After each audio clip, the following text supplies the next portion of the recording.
If you like the video, make sure to like, subscribe, and comment. For more videos like this, share your strange occurrences with mind-bending reality glitches, portals, time loops, doppelgangers, and otherworldly experiences that still frighten you. What happened? I think I might have experienced a glitch or something. Hey everyone, something really weird happened today, and I'm sharing here in case anyone else has been through something like this. So yesterday morning, I was at home, fully awake, had my black coffee, played a game of chess, and won, and decided to study at home. I reached for my pencil box, and it was completely empty. No pens, no money, no lipstick, just one old note that I had written a long time ago as a joke for my ex. That's all that was in there. I was completely confused. I knew for a fact that the box was full of my things. I stepped out of my room, by the door, didn't even leave the room, and loudly asked everyone in the house if they had moved my stuff, to which they said no. Got really confused. And then, as if nothing had ever happened, I found the pencil box back to normal, with everything inside. Pens, money, lipstick, exactly how it should have been. It was like reality snapped back to how it was supposed to be. I know some of you will say maybe I was tired or distracted, or it's something psychological. But I wasn't. I was sharp, conscious, and aware. I genuinely felt like a glitch in the matrix or maybe even a timeline shift. I can't explain it. But I'm sharing this in case someone else has experienced a moment where reality didn't add up and then suddenly corrected itself. Would love to hear your thoughts. I have been overthinking this way too much. Cross dimensions or glitch? This happened to my mother in the 1950s. She's elderly now and has never forgotten it. She is a normal person, no hallucinations, mental health issues, and this is her only lifetime paranormal experience of significance. In her mid-50s, she and the large family lived in rural New England. It was spring or summer. They had a house that was built in the 1930s, and their family life was traditional. She spent lots of time in the finished basement because of the playroom down there. At about 10 years old, she found herself in the basement once again. She was alone there and had a sudden urge to turn around. No sounds or anything. Just a feeling to turn. She turned and was shocked to see this young Native American man looking at her. He had greenery behind him, and the expression on his face looking at her was one of surprise and slight confusion. His image was sharp, and they made eye contact. The vision was gone 2 seconds later. She spent the rest of the day looking for him, and then for about a year or two after, she would frequently look for him in the basement. No one believed her, of course, but eventually they did believe her since she stuck to her story for years. He did seem to be shirtless, but she didn't have a sense of his feet. He appeared to be more than just a face, with a torso and a forest of greenery behind him. She thinks he had a bow across his shoulder. Has anyone had something similar happen to them like this? Curious. This happened 2 days ago while driving home from work. My roommate and I work late nights. At about midnight, we set a course on a back road home. We live in PA, and it's in the countryside. I have never experienced anything like this. I like to believe in and invest in lots of theories and the paranormal, but this was a first for me. We were traveling down a dark road. Curvy. No turns left or right. But up and down hills. Just high enough so that for a split second or two when a car passes on the opposite side, you might not see them. A car with blue LED lights was driving forward a few yards away in the other lane, coming towards us. We both noticed it but thought nothing about it. The car was particularly noticeable due to its annoying, blinding lights. It went down the road, while we went up. Following the natural curve of the road, but as we reached the top, the car never passed. It was gone. It was only 2 seconds at most that it was out of our sight. There were no parkways, houses, or turns on this road for this car to go. It was all ramps and trees. If it even crashed, we would see it because of its blinding lights. Plus the lack of street lamps since we were on a back road. I looked over at my roommate and yelled, "Where did that car go?" And my roommate started freaking out, saying that they thought they were seeing things. We completely started flipping out about it since it was our first time witnessing something like that. It vanished. In the blink of an eye, it was gone. I started to wonder if this was a glitch in the matrix or perhaps the car, or us, entered some sort of time shift. I couldn't help but wonder if the other car witnessed our disappearance as well. It was really weird and unexplainable and has caused me and my roommate to question everything we know about life. Has anyone else had something like this happen? And if you witness it, what can you do to calm the mind after seeing something unreal to you? Missing time. When I was a kid, my mom and I used to go for walks in a park nearby. It was a really open park in the suburbs with barely any trees, just well-maintained grass and a paved half-mile path. On this day the park was oddly empty. It was just before sunset, but there was plenty of time for us to do our 2.5-mile laps around the park before dark. Halfway into our first lap, it was suddenly night. The street lamps inside the park were on, and we were standing about 20 feet down the path from where we were previously. We both were crying, and we ran to the car as fast as possible. My mom looked at her watch, and it was around 9 p.m. We talked about it a few times. Neither of us has any memories of what happened in that 2-ish hour time span. My mom would have never had me walk in that park at night because we lived in a high crime area. One of the weirdest things I have ever experienced, and I have no explanation for it. Loop in Real de 14, Mexico. I am from Mexico. I was raised in a Catholic family, so we have these religious things we do. One of them is going to this place called Real de 14 in Mexico. To enter this small city, there is a long tunnel to cross. Ever since I can remember, we have had this diligence where we walk all the tunnel, and after, we go to church. Fun fact, this church is built over a cemetery. You can see the names of the persons buried there. Well, I went there with some family, but they did not want to do the walk. I decided to do it alone. We arrived there at 3 a.m. I knew I was going to do a 1-hour walk, so I started. Everything was going okay. 4 cars passed by, they offered me rides, but I stayed committed. After a while, there were no more cars passing. This was a little off because there is always someone passing through the tunnel. I stopped seeing the mine doors and the wooden structure that supports this tunnel. It was only a long walk, I never felt it that long in the past. For me, it has been more than an hour already. I was exhausted. I decided to sit on the side of the road on a stone to wait for a car to pass, but there were no cars. I walked for a while more, and I started to hear a horse getting close to where I was. I signaled the man to stop, he did, and I told him my story. He stated that there are similar stories to mine where people get stuck in the tunnel. They have found girls or people that say that they have been there for hours. In my case, I lost myself in reality for 30 minutes, which felt like 2 hours. I encountered a strange glitch in the matrix while driving. I live in an apartment about an hour from my parents' house, and they came to bring a few things. The plan was that once my parents left, I would also leave and spend a few days at their house. So they left, and I had to do a couple things in my apartment before I left. They texted me when they were driving away, and I left about 10 minutes after that. I was driving on the highway for about 30 minutes when I came up to a car that looked like theirs. I don't know their license plate by heart, I only know a couple letters/numbers, and the license plate on this car was one I had definitely never seen before.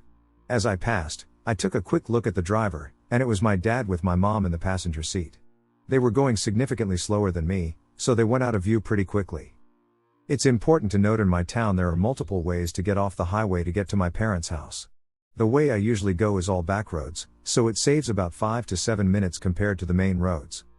When I finally got home, I was surprised to see my parents' car in the driveway. I have no idea how they could have possibly gotten home before me since they never passed me and there are no shortcuts. Here's where it gets weird. I asked my mom which way they got off the highway, and they went the way with the main roads, which, out of all of them, takes the longest. I told her how I passed them, and they said they saw a car that looked like mine pass them but with a different license plate and driver. I'm convinced we all experienced a glitch in the matrix. When I was 17, 13 years ago seems like a lifetime now, I was a live-in, part-time nanny for a couple with 2 young children. I was part-time, as I was still in high school, and took care of the children in all other hours. It was just what worked for their family. I or the parents would prepare dinners, and we would all share them together, as they valued that time with the children. During dinner conversation we talked about numerous topics, but this particular afternoon we discussed the supernatural and how much of a believer the wife was. After cleaning up from dinner and doing the children's nighttime routine, I went downstairs to grab a snack before bed. The husband and wife were at the table still, not sure if they left after dinner and came back or were still there. They were drinking water and just chatting. They invited me to come sit with them if I wanted, and I did. She brought up the conversation again but brought in a biblical standpoint. They were not a religious family, as a reference to odd/strange occurrences. After some fun and light-hearted conversation, she said, "I know someone is here, they make themselves very known on occasion. It's just that you usually have to pay attention to see it." Without a skip of a beat, a glass vase that held shells in the centerpiece of the dining room table shattered. I stared and sat silently for quite a bit, not sure exactly how long before that silence and contemplation was met with a hand pulling me and asking if I could assist in the cleanup. I was in shock because that was not the first time I had a weird feeling or occurrence in that house. There were many before, but they were always subtle, and I thought it was my mind playing tricks on me. It was certainly not the last, but it was the most abrupt out of all of them and made me question the before and after. I think I and my friends were in a time loop. So tonight, 2 of my friends and I drove around the backroads because of a trend we have been seeing on social media. It seemed fun. This trend involves playing creepy music while driving around the backroads. Well, when we got to crosses, we would use either a spinner wheel or the whole Google, which chooses a random number. When we were driving, we went to this small town, as for some reason when we do anything that has to do with the paranormal, we end up in this town. While heading back home, we took a road that we had never been on before. We saw many of the same things that we saw heading there but in the same direction: dead animals, signs, houses, cars, and even broken down things. Well, as we were using GPS, we would look down to see where we were going next. As we were going back, I noticed that the time stayed at 11 minutes for a song and a half on the GPS. This freaked us out, and when we got back into town, we felt as if the town was going really fast. We went to my house, and by the time we went upstairs, it was 5 minutes after we got there, and going downstairs into the car, a barely 1 minute thing, took 2 minutes, which was weird. Does anyone know or have any thoughts or opinions about this? There were other things like this, like going from one location to another and doing daily activities that seemed to be longer than any other time. People have described seeing me in places I've never been, and it's really unsettling. So this started when I was really little, maybe around 8 years old. My dad worked late and came home around 2 a.m. every day, so at night he would watch TV in the living room. One night, he saw me peeking through the pillars we have in the hallway. He called my name but didn't see me anymore. He went to my room and saw me asleep. Then, when I was 18, I went to see the Barbie movie and curled my hair that day. I came home and went to my room. My dad was smoking a cigarette while watching TV. He cracks the back door open and smokes outside while still watching TV. While standing at the back door, he saw me in the hallway looking at him. He felt something was off, so he yelled, "Hey!" And whatever looked like me ran out of sight toward my room. A few weeks later, my grandpa said he saw me go into my closet when I was actually in the bathroom showering. The next time someone different saw me, it was my best friend. When I was 19, I moved in with her and her family. She works nights with her mom. They were coming home around 5 a.m., and while sitting in my car, she saw me staring into nothingness, just a blank face. She went into our room and saw me sleeping. Now it doesn't stop there. I have about 4 more people who have seen me, and this is at work. At times, I take a day off. I've had 2 people come up to me, 2 people who have never talked to each other and that I rarely talk to, and months apart they both said the same thing: "Hey, were you here yesterday? I saw you." I told them, "No, I didn't come into work." Each of them swore they saw me. I never connected the dots until the next incidents. I have a best friend at work. She's 48 and I'm 20. We talk every day, she knows everything. Every time people come up to me at work and say they saw me when I wasn't there, she's usually next to me. We both would just say, "That's weird," and move on. Until one day. I didn't go to work for 2 days because the area I work in was closed, and we had to work overtime to make up for it. The next week, once we were back to a regular schedule, my best friend and I went to the restroom together like we always do. She was in the stall, and I was by the sink waiting for her. A girl I always see came up to me and said, "Hey, I barely saw you last week." I told her, "Yeah, we couldn't come in because our area was closed." She looked confused and said, "Wait, but I saw you." At first she thought she might be thinking of a different day, but then she said, "No, I swear I saw you. I saw you both days, with your work equipment and everything." She was freaking out, and I told her, "You're not the first person to tell me they've seen me when I wasn't there." My best friend came out of the stall and said, "Yeah, the amount of times people come up to us and say that is really common." That freaked the girl out even more, and since then we've actually become friends. That situation bonded us. Then the next week, my 48-year-old best friend and I were coming back from break and separated into 2 different parts of the building where we couldn't see each other. I was training a lady that day. About 40 minutes later, I went into my friend's part of the building and then went to the restroom. My friend was there and said, "I'm glad you're here, I have to tell you something. Were you here in my area after break?" I said, "What do you mean?" "Of course not, we separated." She said that right after break, when she got to her area to start working, she saw me coming out of an aisle. She got excited to see me and waved, but I just stared at her, no smile, no wave, and then walked back into the aisle and disappeared. She said I was gone. I would never do that. It would be so rude, and she's like a mother to me. I would never ignore her like that. So now I'm just left confused. Too many people have experienced this for it to be a coincidence. No one at work looks like me, not even a little bit. Why have so many people experienced this? Does anyone have similar stories? I need answers. I want to know what this means. I've had a couple of experiences, both of which involved car travel.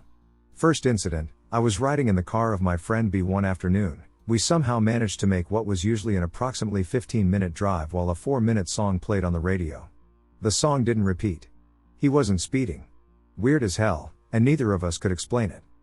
Second incident, I was driving with my friends B and L in the car with me. We were heading to a pool hall in a different town, going the same way we usually did. A divided 4-lane highway that we all knew well. During the course of conversation during the trip, we all noticed that it seemed to be taking longer than usual. We were driving the usual speed, around 60 miles per hour, and hadn't gone off of the route. We then noticed and pointed out a local landmark, looking over at a roadhouse that was off to our right, even calling out its name. That's where it got a lot weirder. Shortly after passing that landmark, we should have had to make a left turn. But we didn't. We just kept going, and then somehow, we saw that same landmark roadhouse off to the right again. We even called it out again, then looked at each other, completely creeped out. We made the left turn that time and proceeded on to our destination. We all felt really disturbed by that. We haven't been able to explain either of those happenings. I was driving out in the desert around 1 a.m. between Phoenix and Tucson, heading towards Casa Grande. We had left a concert in Phoenix and were going to my friend's girlfriend's house. It was a moonless night and pitch black. I habitually check my mirrors, and there was no one behind us. The road is a straight, flat stretch for miles and miles, so you can see lights from a ways off. As I am driving down this road, there are fields of crops on either side, and this thick fog starts to roll in. Once we are in the fog, a few minutes after entering the fog, I can't see anything. All of a sudden there are bright lights out in the fields on either side of the road. My friend and I are trying to figure out what the hell we are looking at because it seemed odd that someone would be doing work that late at night. The fog obscured details, so all we could see were many lights that were whitish blue in color. After what seemed like 5 minutes, the fog disappeared as quickly as it had appeared, and I noticed lights right behind us. Headlights that suddenly appeared behind our car. We start to finally get into town around this time and come up to the stop sign, and the car behind us lights up blue and red. It was a cop, but I had no idea where he came from. We pulled over, and as I go to turn the radio down, I realize the clock on the dash says 3-something a.m.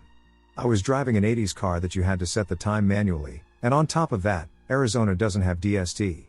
So where did the time go? The cop seemed a little confused about where we came from, which is why he pulled us over. He thought I was running with my back lights out.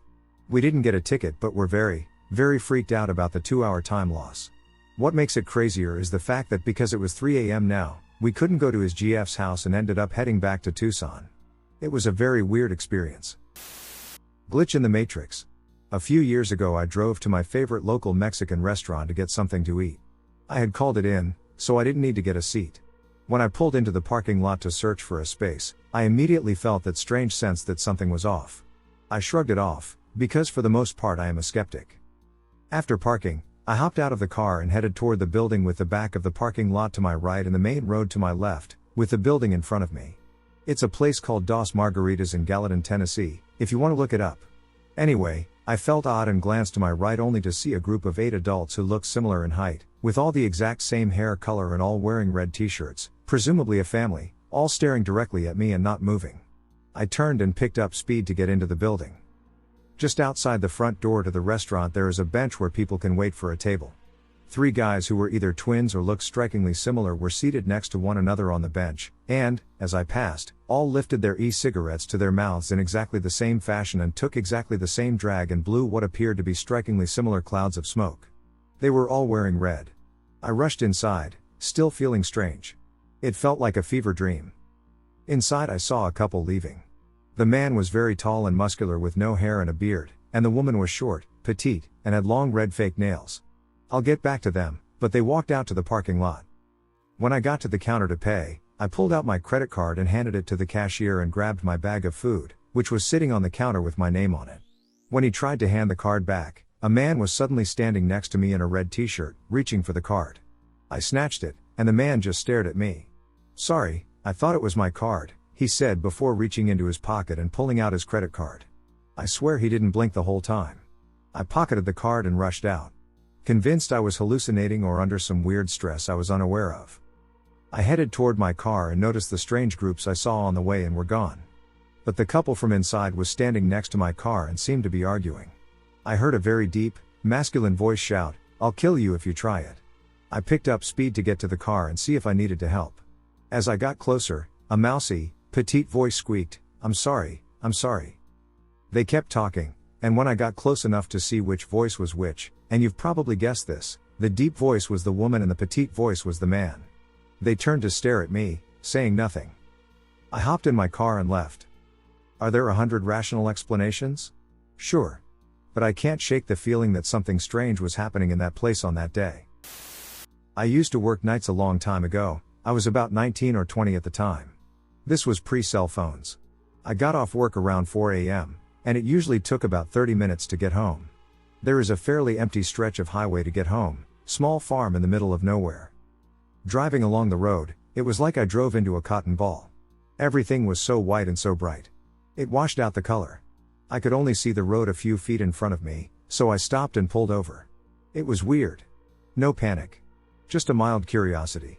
I got out of the car and looked around, but there were cotton balls everywhere, and it was so quiet. And then it wasn't. It was like a vacuum sucked up the whole cotton ball and turned the color back on. I looked around, and there was another car, maybe 100 feet away, and both of the passengers were like me, standing outside and looking around wide-eyed. We waved at each other, got in our cars, and left. When I got home, Mom was at the kitchen table and asked where I had been. I gave her a funny look. She said she had been worried as it was almost 8 a.m. I am normally home by 4:30. I would have sworn that the whole thing lasted less than 15 minutes total. That the sun had come up really didn't register. The missing time didn't register. I never turned the car off, and the tank did not reflect it running for an extra couple of hours. In August 2019, while I was at work and having one of the best days at work, it was routine. I worked for one of the largest oil and gas companies in the world at that time. I worked in remote areas and mostly always alone. At my last location of the day, I gather the numbers at the gas meters, check the vessels, and then get out of my truck to hand gauge the oil and water tanks. Right before I exit, I look at my phones and the clock in the truck. It was 3:08 p.m. I go up the steps, get on the catwalk, and measure the water tank and then proceed to measure the oil tank. Boom, I am done and walk back down and get into my truck. As I am entering information into the production report, my work phone rings, and I see on the caller ID that it is my foreman, the boss. I answered quickly, and he began to ask if I had witnessed an oil spill on a lease road to one of my assigned locations because he had received a call on it. I told him no and that I was just there, not more than 50 minutes before. He remained quiet, but then I told him that I could go check it out and confirm. My boss said no, there was no need for me to drive out there to check it out, and that's when I told him that I was still out in the field and it would not be any issue for me to do it. A tone came over his voice that sounded extremely surprised, and he said, "It's past 5:30, and you're still out there?" I looked at the time on the phone, it was 5:48. I looked at the clock on the dash, it was 5:48. I looked at my personal phone, and it was also the same time. I had no clue what or how to explain to him what had happened. When I looked out the windows of the truck, the day seemed spent, the sun was lower and setting behind the horizon. I felt so nauseated, and confusion started to set in. I just told him the truth, and he said he was going to drug test me, jokingly, but in all earnestness and honesty, I have no clue what happened there. It messed with my mind so horribly that it occupied most of my thoughts for almost 9 days. Strange fishing story, from my dad. So, a little backstory. This is a story that my dad has recounted to me numerous times. I'd forgotten all about it until recently, and although I cannot vouch 100% for its authenticity, I have heard witnesses back it up. When my parents were much younger, they had a friend, David, whose family owned some property along a local creek with camping lots on it.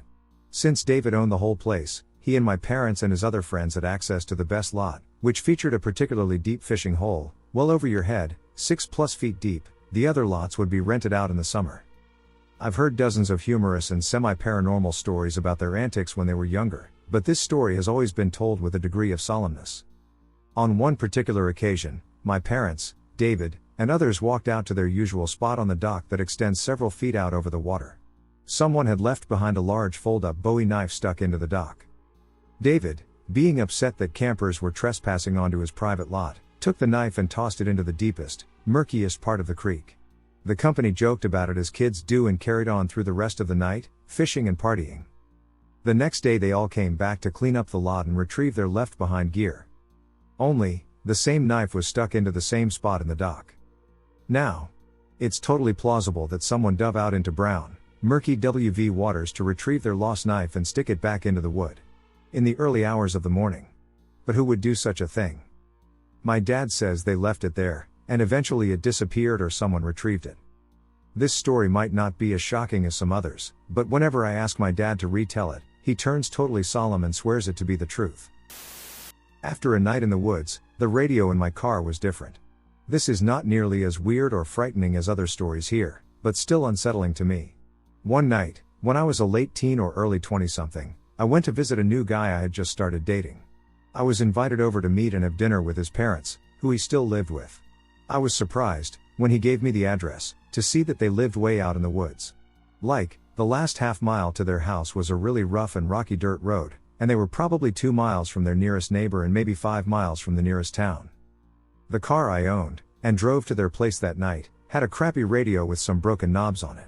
It was an old car and an old radio, and I was a broke student at the time and couldn't afford anything better. As I mentioned, I just started dating this new guy. I don't think he'd ever been in my car yet, so he didn't know my radio was broken. This is important to the story. Since I lived in a suburb near a major city, I was used to always locking my car doors. It was an absolute habit.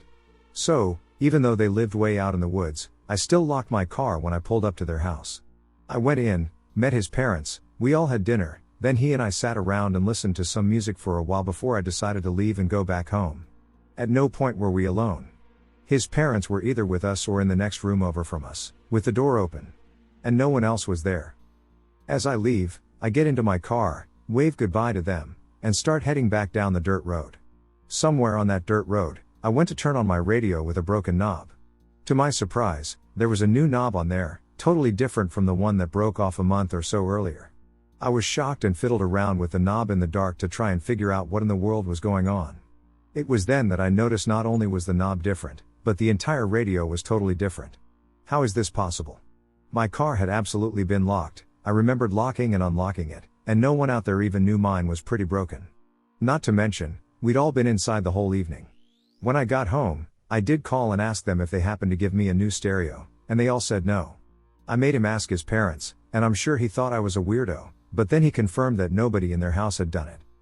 So, what are the chances that somebody is hiking deep into their woods, in those 3 hours, and just happens to have a car stereo with them, figures out how to get Jimmy my lock, installs the radio for me, then locks the car back up and slinks away? I'm guessing infinitesimally small. Time and location jump.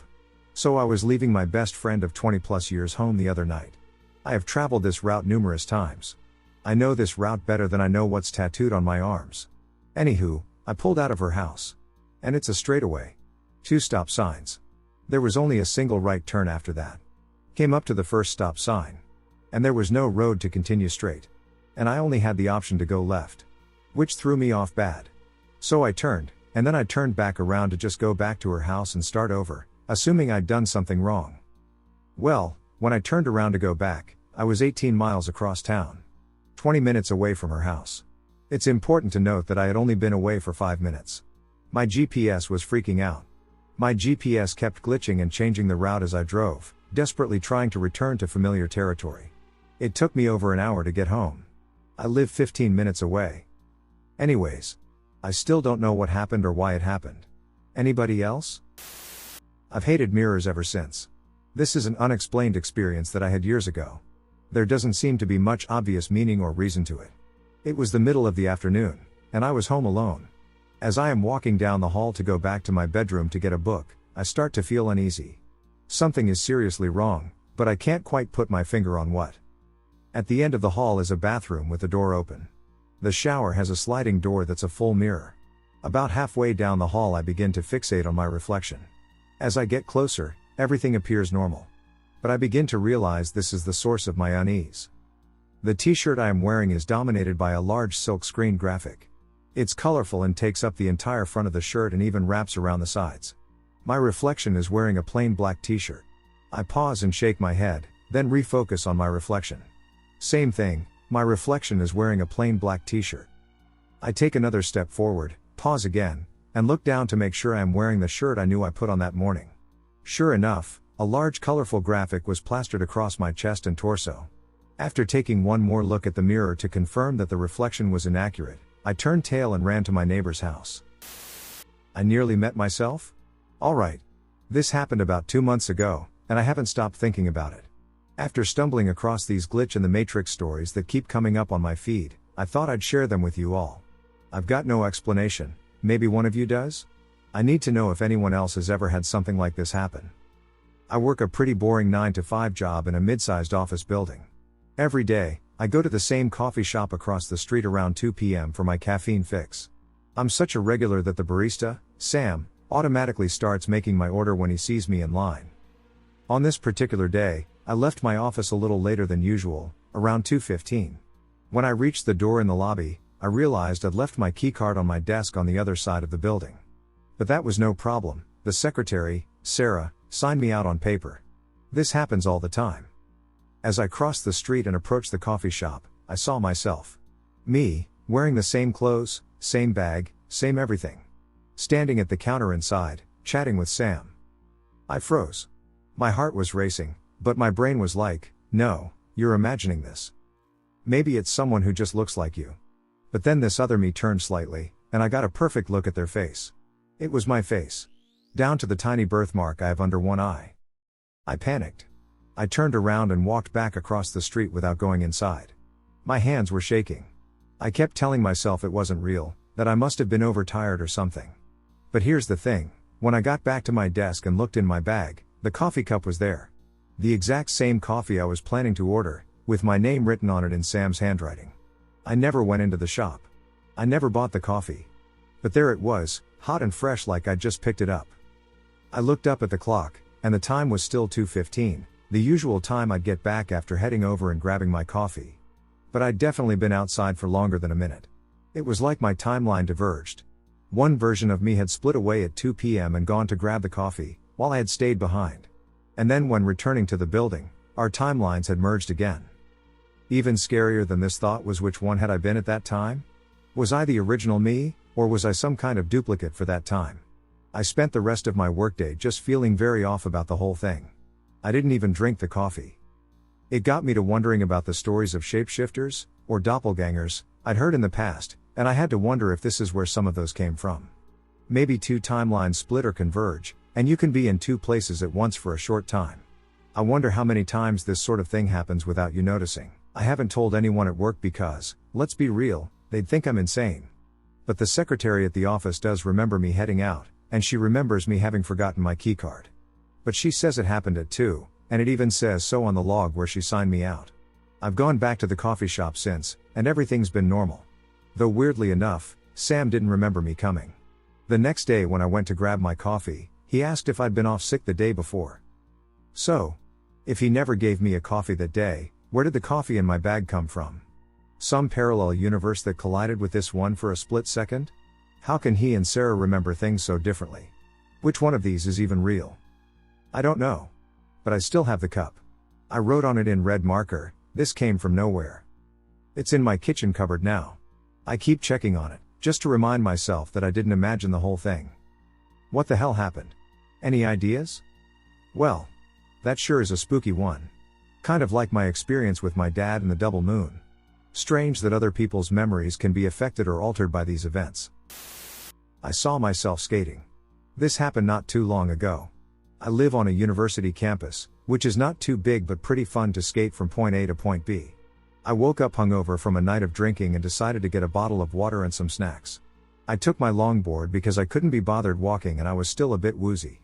I took the normal path and started skating until something caught my eye. I saw someone skating too. There are only a few other skaters around campus, so I thought it was cool to see someone else doing the same. I only got a glimpse of them because my campus is full of trees and bushes, etc. Then I heard them coming around, which is the path I usually take when I'm skating around for fun. As soon as I saw them in detail, I was shocked. This person was wearing the clothes I had and skating with the same board. It wasn't the clothes I was wearing at the time, but this other me was wearing the same clothes I had at home. I stood there and watched as they skated away and took a detour back around the trees.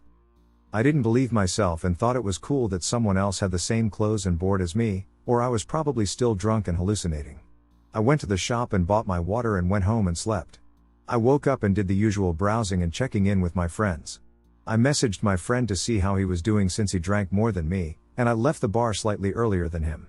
He messaged me back with, "I saw you before, but you said you didn't recognize me. WTF was up with you? Lol." I got scared and said I was probably still drunk and too tired to cope. I haven't told anyone because nobody would believe me, and he would think I was a nut. I don't know what could have happened, but I still doubt it was real, and maybe I was hallucinating. I don't know what to believe, but it hasn't really affected me at all. I just hope it doesn't happen again. Glitch in the Matrix. This story happened in 2009, and I was 20 at the time. My mom and I were driving in our hometown when we passed by an elementary school with a chain-link fence, where kindergarten kids were pelting rocks at cars. Coincidentally, it was the elementary school I attended as a kid as well. One pebble hit our windshield and made a nickel-sized spiderweb. We both heard and saw it. Immediately the kids scrammed and ran away since they knew it hit. My mom and I immediately turned right into the parking lot, got out, and examined it from the outside. My mom even told me not to touch it so it doesn't spread. Kindergarten is the only grade with its separate entrance, so we go up to the classroom and knock. The teacher opens the door, and we tell her what happened. It's just her and her assistant and all the kids outside. We even said which fat kid it was. She's completely understanding and apologizing. She said it will be handled, and they will either repair or replace the windshield. That they've told the kids to stop throwing rocks, but they never listen. My mom is upset and tells her to come see the damage. She says, "Let me grab a pen and paper to write down your guy's info and description of the damage. Then you will get a call tomorrow from the district to start a claim." We go outside, and the chip is gone. I run my hand where it was, and it's simply gone. We tell the teacher we can't find it, and my mom and I just keep staring at each other. The drive after that was silent, and after a few minutes my mom said, "I saw it." But I saw it, and I said, "Me too." My mom owned that car for another 20 years, and we never found it again. We both heard the contact of it hitting and even observed it from outside the vehicle. The kids even ran off when it hit, then it just went away. We never spoke about it again, and I just didn't know what to think of it. Have you guys experienced anything unexplainable as well? I lost 1 hour of my life. I don't know what happened, I can't find answers. A glitch in the Matrix? In reality? Was it just a dream? I don't know. First of all, this is the first time I'm making this story public, you'll soon see why. I hope I didn't make a mistake by sharing this, but I want to find answers. My name is Diego. I'm a 29-year-old guy from Argentina. This happened about 2 years ago. One early morning, around 2:30 a.m., I was on my PC passing the time. I decided to go to bed to watch an episode of my favorite show on my cell phone and eat a bag of potato chips while watching the episode. That's the sequence. I lay down, opened the internet on my cell phone, searched for the page where the show was, found the episode where I left off, and opened my bag of chips. I finished watching the episode and finished the chips around 3:30 a.m. Then I decided to close all the open apps on my cell phone, turn it off, and leave the empty bag of chips on my nightstand to throw it away the next morning. I got into bed, and after a few minutes, I fell asleep. Then, I woke up because I heard a noise. It was my cell phone, the episode I had already seen was playing.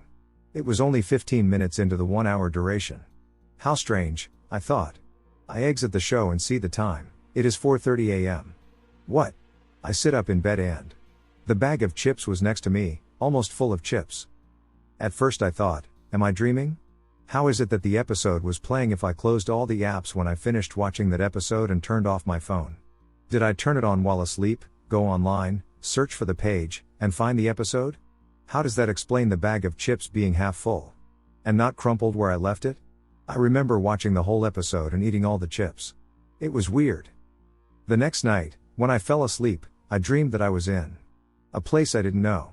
There was a voice that sounded above me, which told me not to tell anyone what happened the night before. What happened? How did my phone, which I had turned off to go to sleep, turn on, go back to the series website, which I had closed, and make the bag of chips appear, which I had already finished and thrown away? What happened between 3:30 a.m. when I fell asleep and 4:30 a.m. when I woke up? Why did I dream that the next night? To this day, 2 years later, analyzing, I can't find answers. I thought the thing was gone. Yesterday, I moved back into my childhood home to take care of my elderly parents. I am sleeping in the room I grew up in. When I was about 13, a very disturbing, strange thing happened in there. I had been sleeping soundly only to be awakened by someone tapping my foot. I woke up, but nothing was down there. I settled myself to go back to sleep when I felt a hand wrap around my ankle and yank.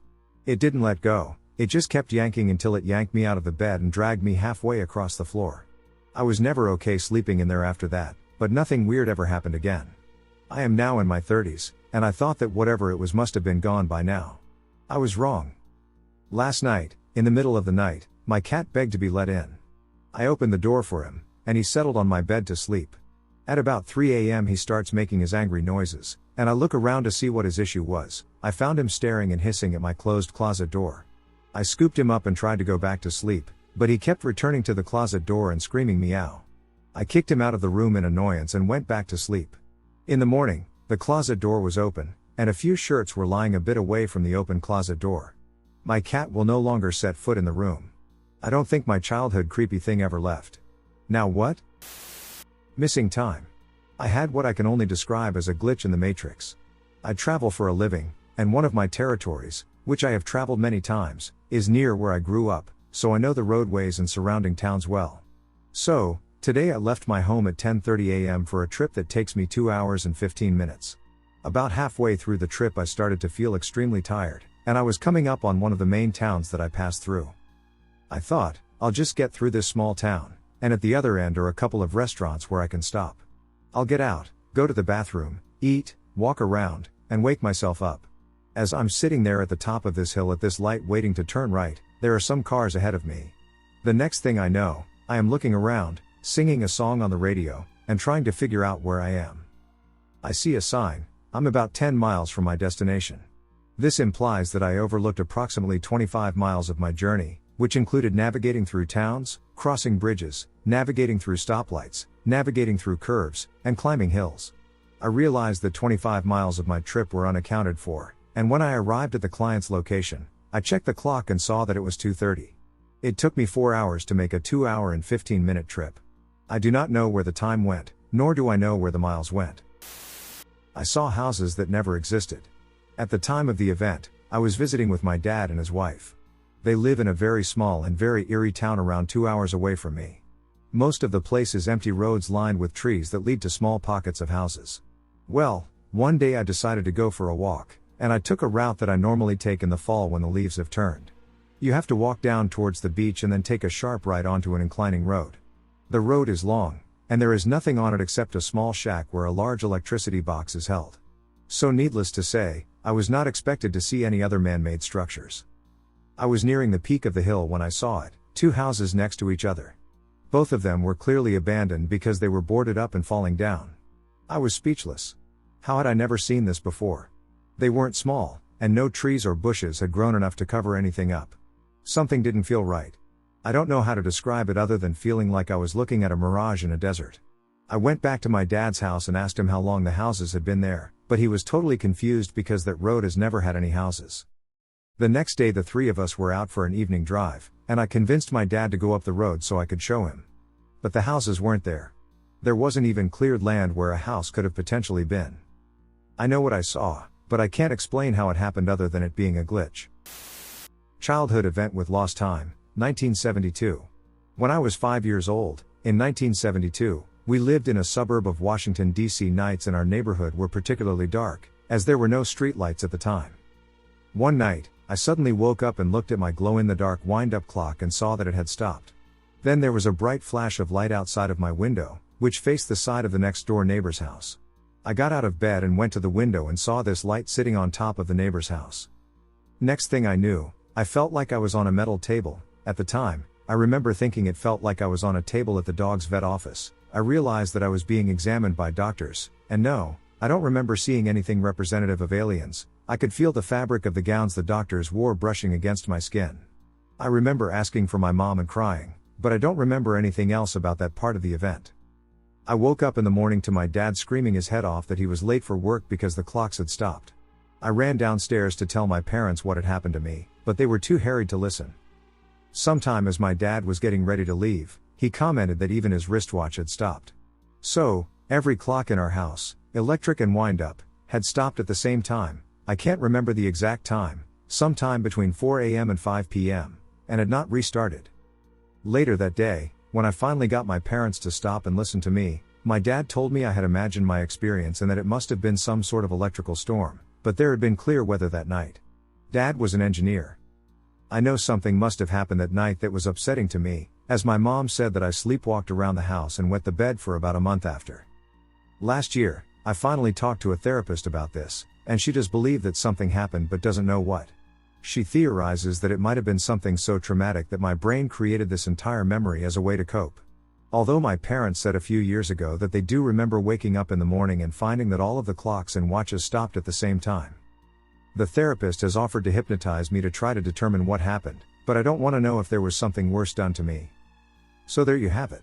Thoughts? Anyone else have something similar happen? A paranormal experience as a child, disappearing doppelganger. When I was little, I had an odd experience that I've never been able to find an explanation for.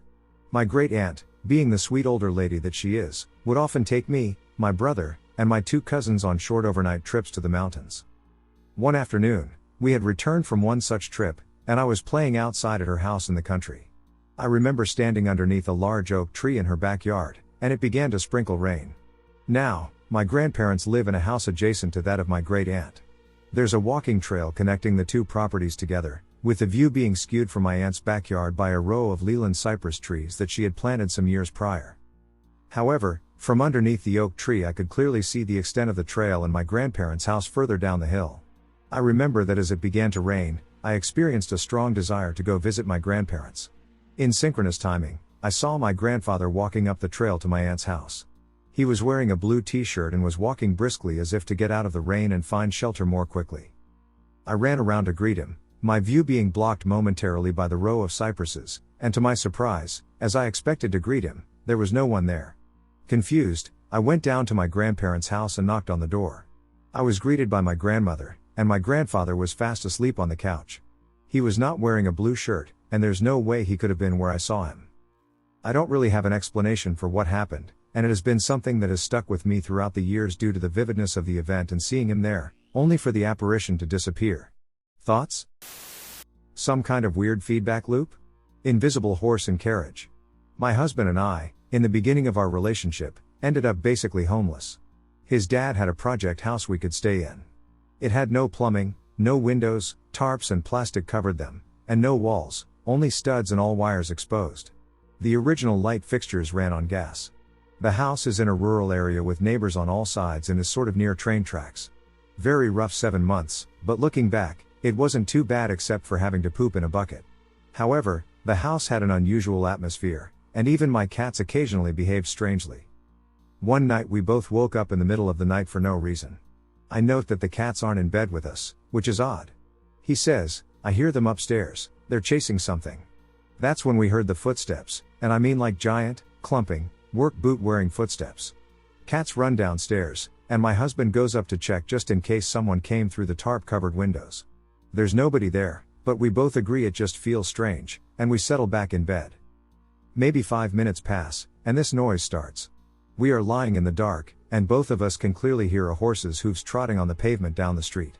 It's strange to hear this at 3 a.m. in a town, but given that this is a farming town, it's possible that someone is riding a horse under the influence of alcohol. Then we hear the wheels. Wooden wagon wheels rattling along with the sound of the horse on pavement. It's getting closer and louder, and now we can see light flickering off the tarp that is covering the window.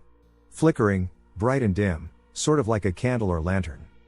This made me get out of bed and look out the front door, the only window in the house. There's nothing there. The flickering light is still on the tarp in the next room, and I can still hear the wagon and the horse. In fact, it's not just the hooves now, I can hear the horse breathing like it's right outside the door. But nothing was there. All the noise stopped at once. The whole thing was 15 or 20 minutes from start to finish, and then we went back to bed. Had more of the "this house feels weird" today, but never heard anything like that again. It's something we bring up occasionally, like, what the duck was that weird night we had? A loop of something? I've got no explanation. Grandparents' house was a portal. When I was 9, my parents got divorced, and I, my little brother, and my mom went to stay with my grandparents. It was a school night, so I and my brother got tucked into bed as always. As I was drifting off, I heard the sound of a loud machine starting to run and my mother and grandparents screaming. I shoot up out of bed and run into the living room to see them all standing there with this horrified look. The vacuum cleaner was lying in the middle of the floor next to the dining room table, roaring away as I watched the bristles flicker back and forth. Keep in mind this is in 1997, you'll understand why. I was confused as to why they were so scared. I asked my mom, "What's wrong?" "It's just the vacuum cleaner," she said. "Eddie, it's not plugged in. It's the 90s, we didn't have much stuff that was cordless."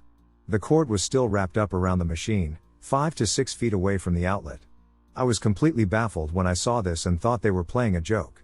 A minute or so later the vacuum cleaner shut off, and we all just stood there in silence, staring at it.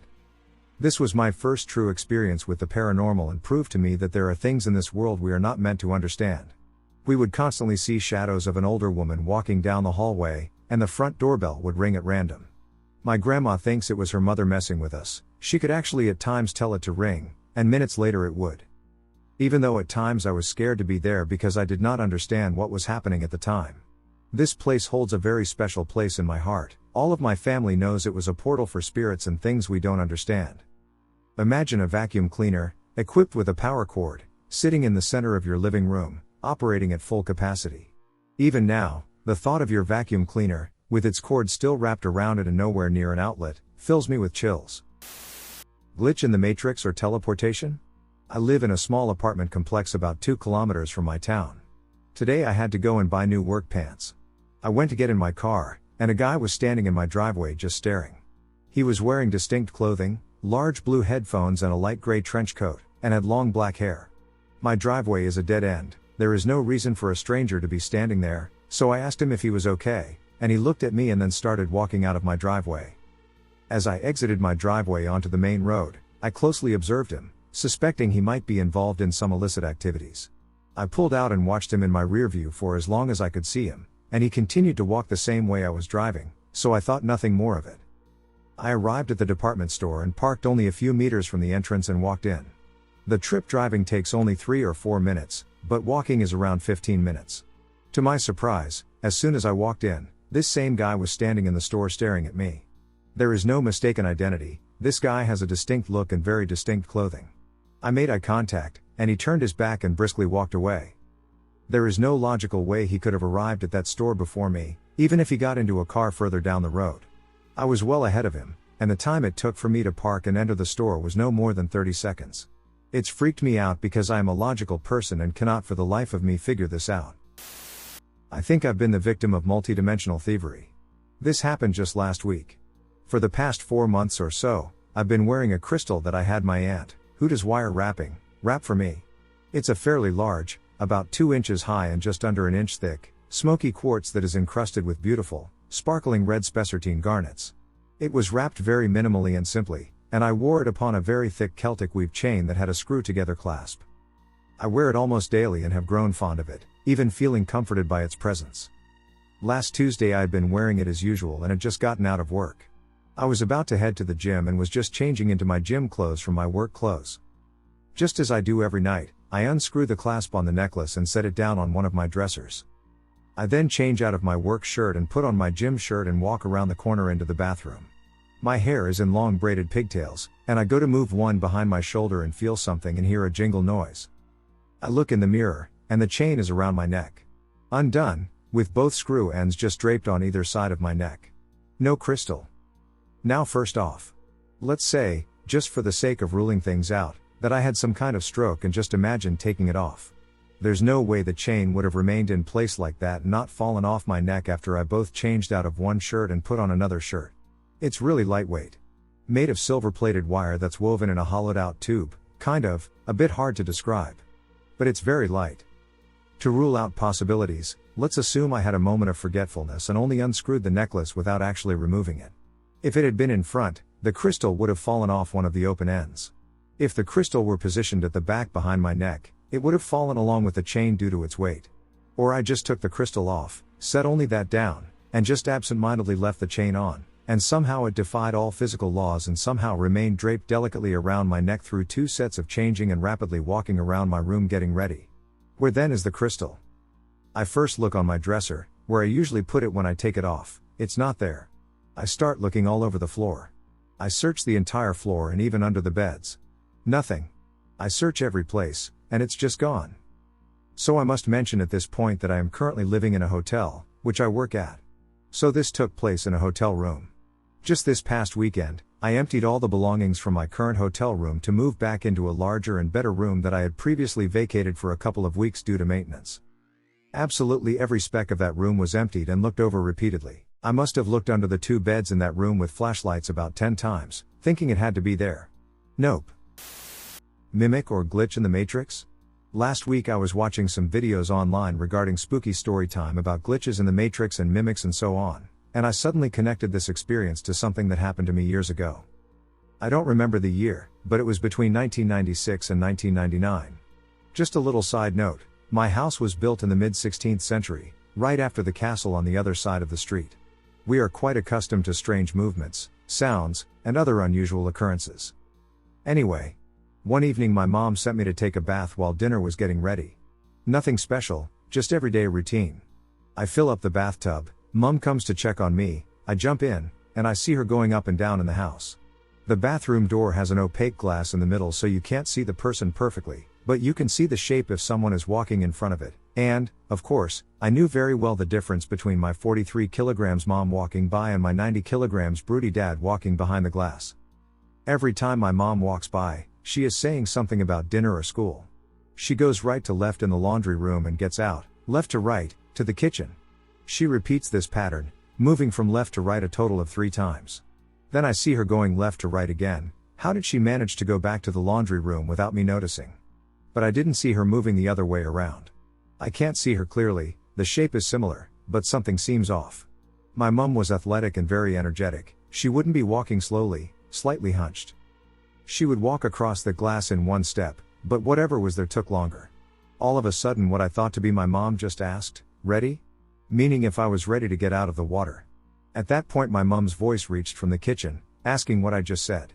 The shape moved back in the laundry room, and my actual mom came from the kitchen, where she heard my voice saying ready, while I heard her voice saying the same word.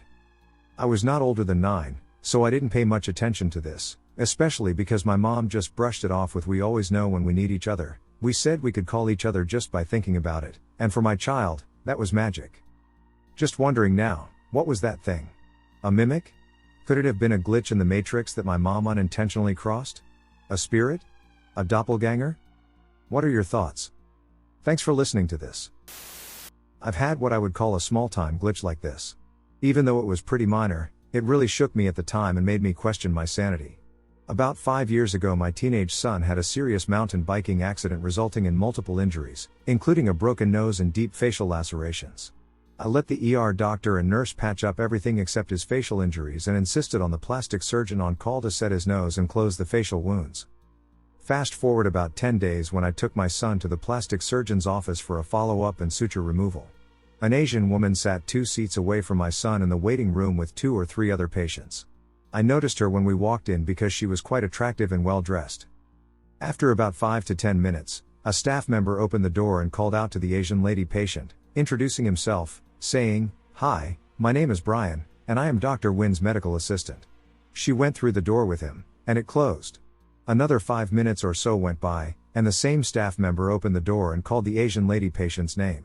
She rose from her seat and went towards him, and he said exactly the same thing, "Hi, my name is Brian, and I am Dr. Wynn's medical assistant." I looked at my son and looked around the room, and no one else was paying attention to this. I said to my son, "Didn't she just go back with him a few minutes ago?" He said no. I said he already called her back before. My son said, "Mom, what are you talking about? She's been sitting here the whole time." I began to argue with him, explaining that it was impossible for her to have been there the whole time because I had seen her go through the door earlier with a staff member. At this point another patient in the waiting room gave me a weird glance, so I stopped talking about it. When we left, I asked my son again if he was sure that lady sat there the entire time, and he could not understand what I was talking about and why I kept asking him questions about it. Such a minor event, but it has puzzled me to the point that probably not a week goes by that I don't relive this scene in my mind trying to make sense of it. Very weird experience. Aliens, a glitch, a time traveler, or something else. I'll try to explain this as best I can. This happened to me while riding my bike to a Circle K near my home one night. It was maybe 8 to 9 p.m. There's a side street that runs next to the Circle K that also has an entrance to the Circle K. I was riding down that side street, heading westbound, when a car approached me from the opposite direction, heading eastbound. The car was far enough away from me that I was able to turn in front of the car and enter the parking lot to the Circle K. The moment, though, I crossed in front of the car, I heard it accelerate. When the car passed the entrance to Circle K, it came to an abrupt, sudden stop, and instead of facing the east direction, it was now facing a northeast direction. The stop was so abrupt that the only way I can explain it is that it looked like it had run into a curb or something because the back end of the car raised up a little bit. I thought it was kind of strange, but before going into the gas station, I sat there and watched this car to see if anyone was going to get out or if they possibly needed help, maybe their car stalled or something. I watched this car for over 5 minutes, and no one ever got out of the car. There was another person in the parking lot who saw this happen as well, and I thought maybe they knew the person driving the car and were there to help. So I went inside, bought what I needed, and came out. The car remained in the same position, and the individual I initially believed was there to assist was actually just a bystander. The police ended up coming. They parked in front of this car and got out and took note that there wasn't anyone in it. They opened the driver's side door and looked inside, but nothing happened. I stayed and watched this whole thing, and they actually came up to me and asked me if I saw anyone get out of the car, and I told them I did not. The officer even asked me again, "You promise you didn't see anyone get out of that car?" And I said that I did not. I never saw anyone exit the vehicle. The moment I heard the car accelerate and come to an abrupt stop was probably 50 or so yards. I still have no idea what happened. It would have been impossible for someone to have exited the car without me seeing them. Possible time distortion / weird plants. I was at my best friend's house, and we were about 10 years old. He lived within walking distance of a Toys R Us, and we'd frequently go over there to geek out about the new Legos and video games. On this day, we cut through a neighborhood on our way, where we found a house that was covered in plants. Uncut lawn, vines all over the walls, weeds growing out of the gutter, it was basically a jungle in house form. We noted its weirdness and went on our way. After spending maybe 2 hours in Toys R Us, we walked out and immediately noticed a change. You know those little islands of grass in parking lots where stop signs and such are posted? Well, when we went in the store, the grass all looked fine, green, and not really noteworthy. But when we left, almost all the grass was dead and yellow, as if in a drought. On our way back to my friend's house, we passed the jungle house again, except it was totally bare. The plants were just gone. The structure and color of the house were exactly the same, but it was as free of plant life as those all around it. There's no way anyone could have done all that in just 2 hours. You would have needed a whole day, if not more, and a whole crew of landscapers. There weren't even any discarded leaves or plant mush like you'd have after a huge landscaping operation. Later on, we learned it was Wednesday when we had previously thought it was a Tuesday. I suppose it's possible we were misinformed about the day or mistook one house for the other, but they were just too damn similar, and that doesn't explain the sudden death of the grass. Has anyone experienced something similar? I'd love to hear about it. I grew up in the Arctic. In the town I lived in, as long as it was a clear night, it was an extremely normal occurrence to see all sorts of strange lights move across the sky. Remember, the Arctic experiences long winters, allowing for extended periods under the stars. It's quite beautiful, as long as you don't mind the cold so much. Sometimes I would drive a snowmobile a few kilometers out of town, shut it down, and just lie down on the snow looking up at the majesty of it all, the only thing disturbing the silence being the occasional breeze. The northern lights are also a common occurrence. It doesn't happen every day, but it happens often enough that they start getting ignored after a while, as long as they aren't too spectacular anyway. On one particular night, without asking my parents, it was their snowmobile, I decided to go on one of my midnight drives out of town. I drove a few kilometers over the hills to find a spot devoid of light pollution from town, shut off the machine, and settled into a good spot to look up and be retrospective. It wasn't all that interesting a scene. A few satellites passing here and there, some relatively boring activity affecting the magnetic field, etc., and then I started noticing a clicking noise. At first I thought it was the sound of the snow machine cooling down, as the engine expands and contracts a lot in the cold. But the source of the sound definitely wasn't coming from that direction. My next thought was there must be an animal nearby, in which case I need to get out of there fast. You don't really want to mess with a wild animal. But the clicking is far too regular for an animal to produce it. It was fairly mechanical sounding. And again, the source of the sound isn't coming from anywhere around me laterally. It was coming from up. So naturally I look up, determined to ascertain the origin of this strange noise.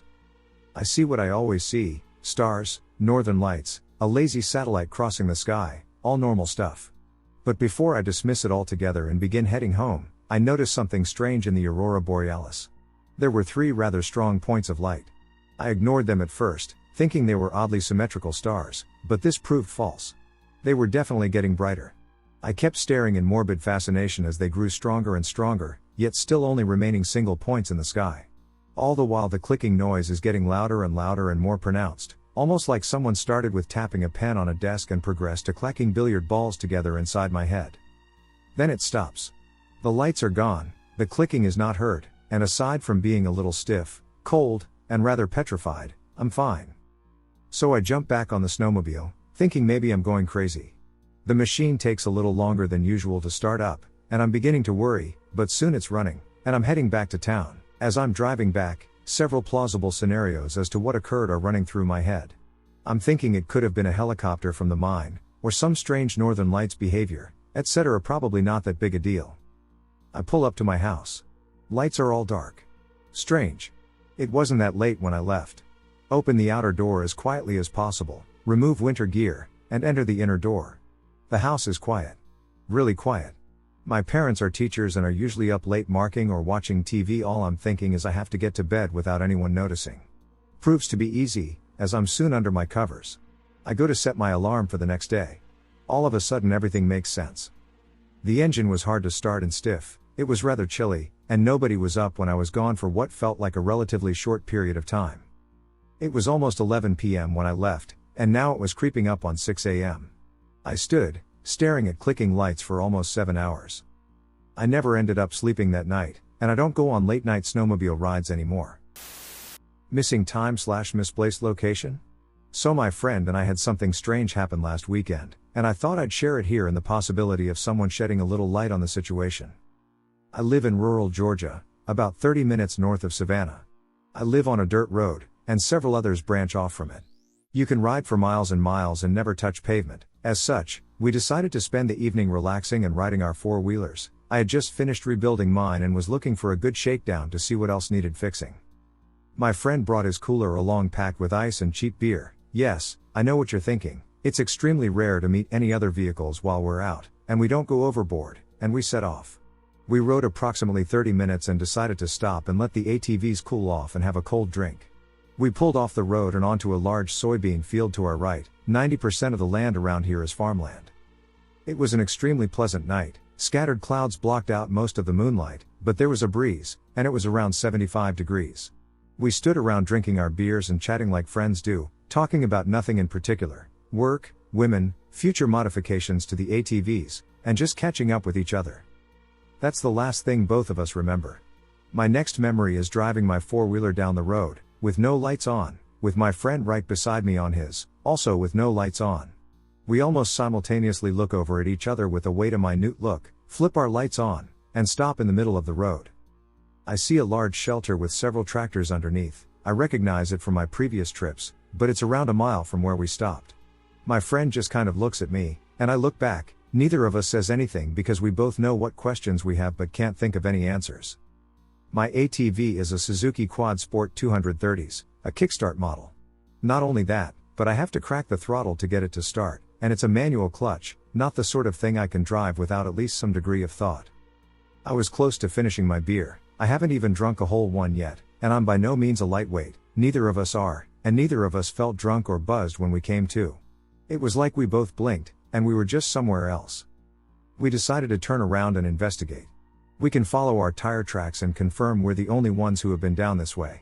We get back to the clearing we stopped at, and both of our cans are missing, nor are they in the storage compartment of my buddy's ATV, the usual place for our empties. We run out of explanations and return home, still unsure of what transpired. While I do tend to believe in the paranormal, I view it with a hefty dose of skepticism. We live not very far from an AFB, so weird lights in the sky are nothing new. Almost my entire family has had experiences they can't explain, but I can usually come up with a rational explanation for most of them. Most, anyway, but I'm at a loss for what happened here. The only thing I can think of is they sprayed the field with a fertilizer/pesticide/herbicide that we had an adverse reaction to. After hanging around for a while and sensing we were in danger, we booked it out of there, and the wind and fresh air brought us back to reality. Any insight or theories are appreciated, as we're still scratching our heads over this one. Lost time. Still scares me. I, a 45-year-old female, went on a trip with my closest friends for their family reunion. I am always the driver.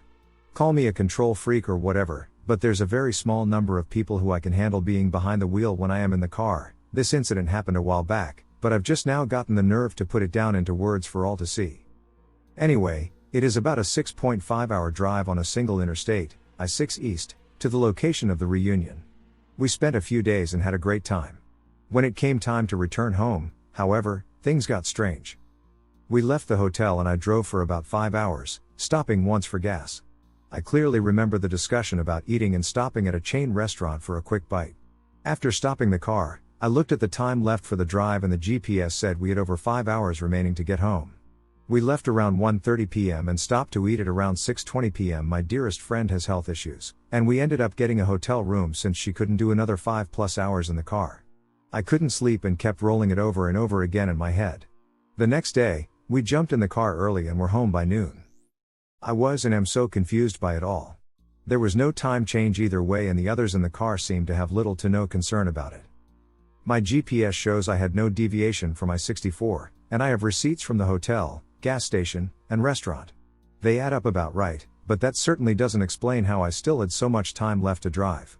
How is it possible to drive for almost 5 hours and still be so far from home? Has anyone else had this happen? How could we all have lost so much time? Why doesn't it seem to bother anyone else? It is probably important to note that I have driven all over the United States for work, vacations, family, etc., and I absolutely love driving. Hiker gets waylaid. This did not happen to me. So after listening through the rest of the glitches, I thought maybe I should share a story about a hike that I went on a few years ago. The thing is, I can't vouch for the truth of the story, because nothing supernatural happened to me at all.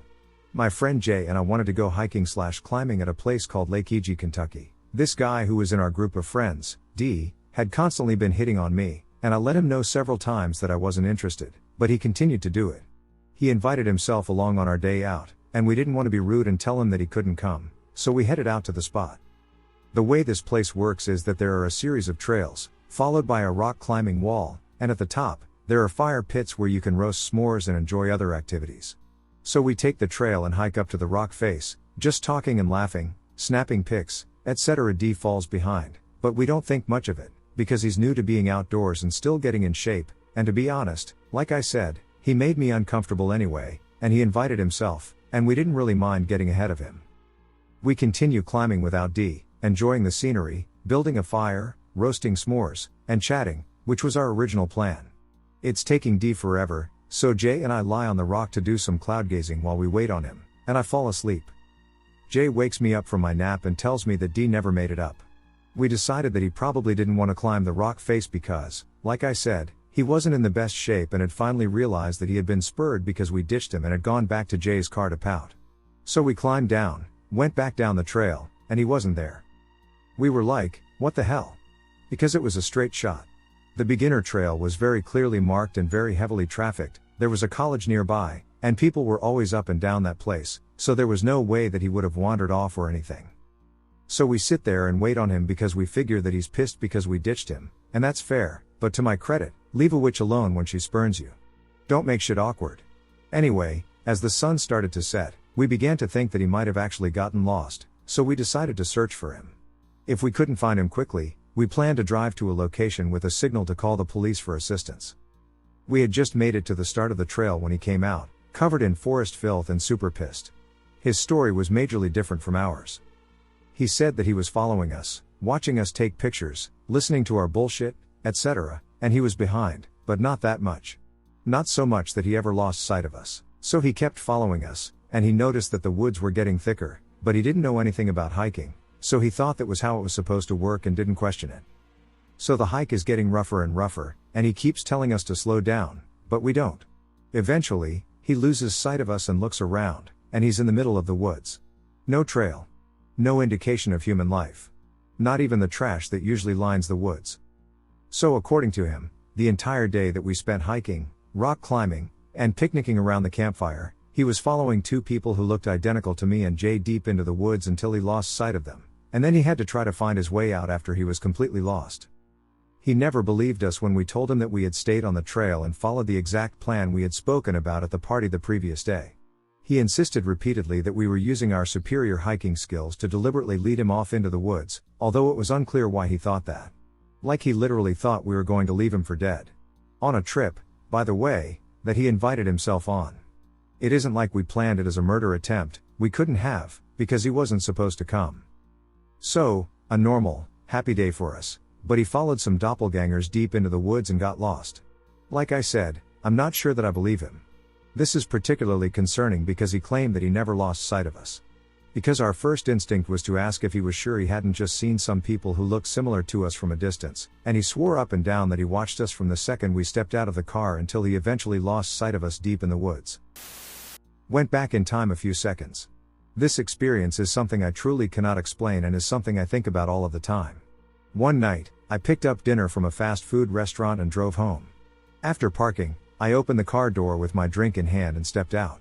It was a cold night, and there was ice below me, and I ended up slipping and falling down and covering myself in my drink. I lay on the ground for a second or two and looked up to see a car driving by, parking lot.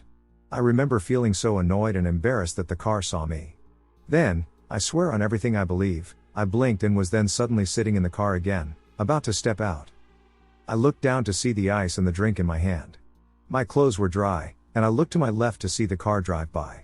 I was so confused and concerned for my mental health that I ended up seeing my doctor the next day.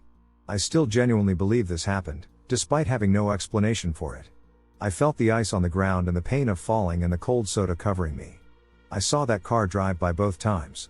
No one I've told believes me, and honestly I understand why. Guy disappears behind a small tree.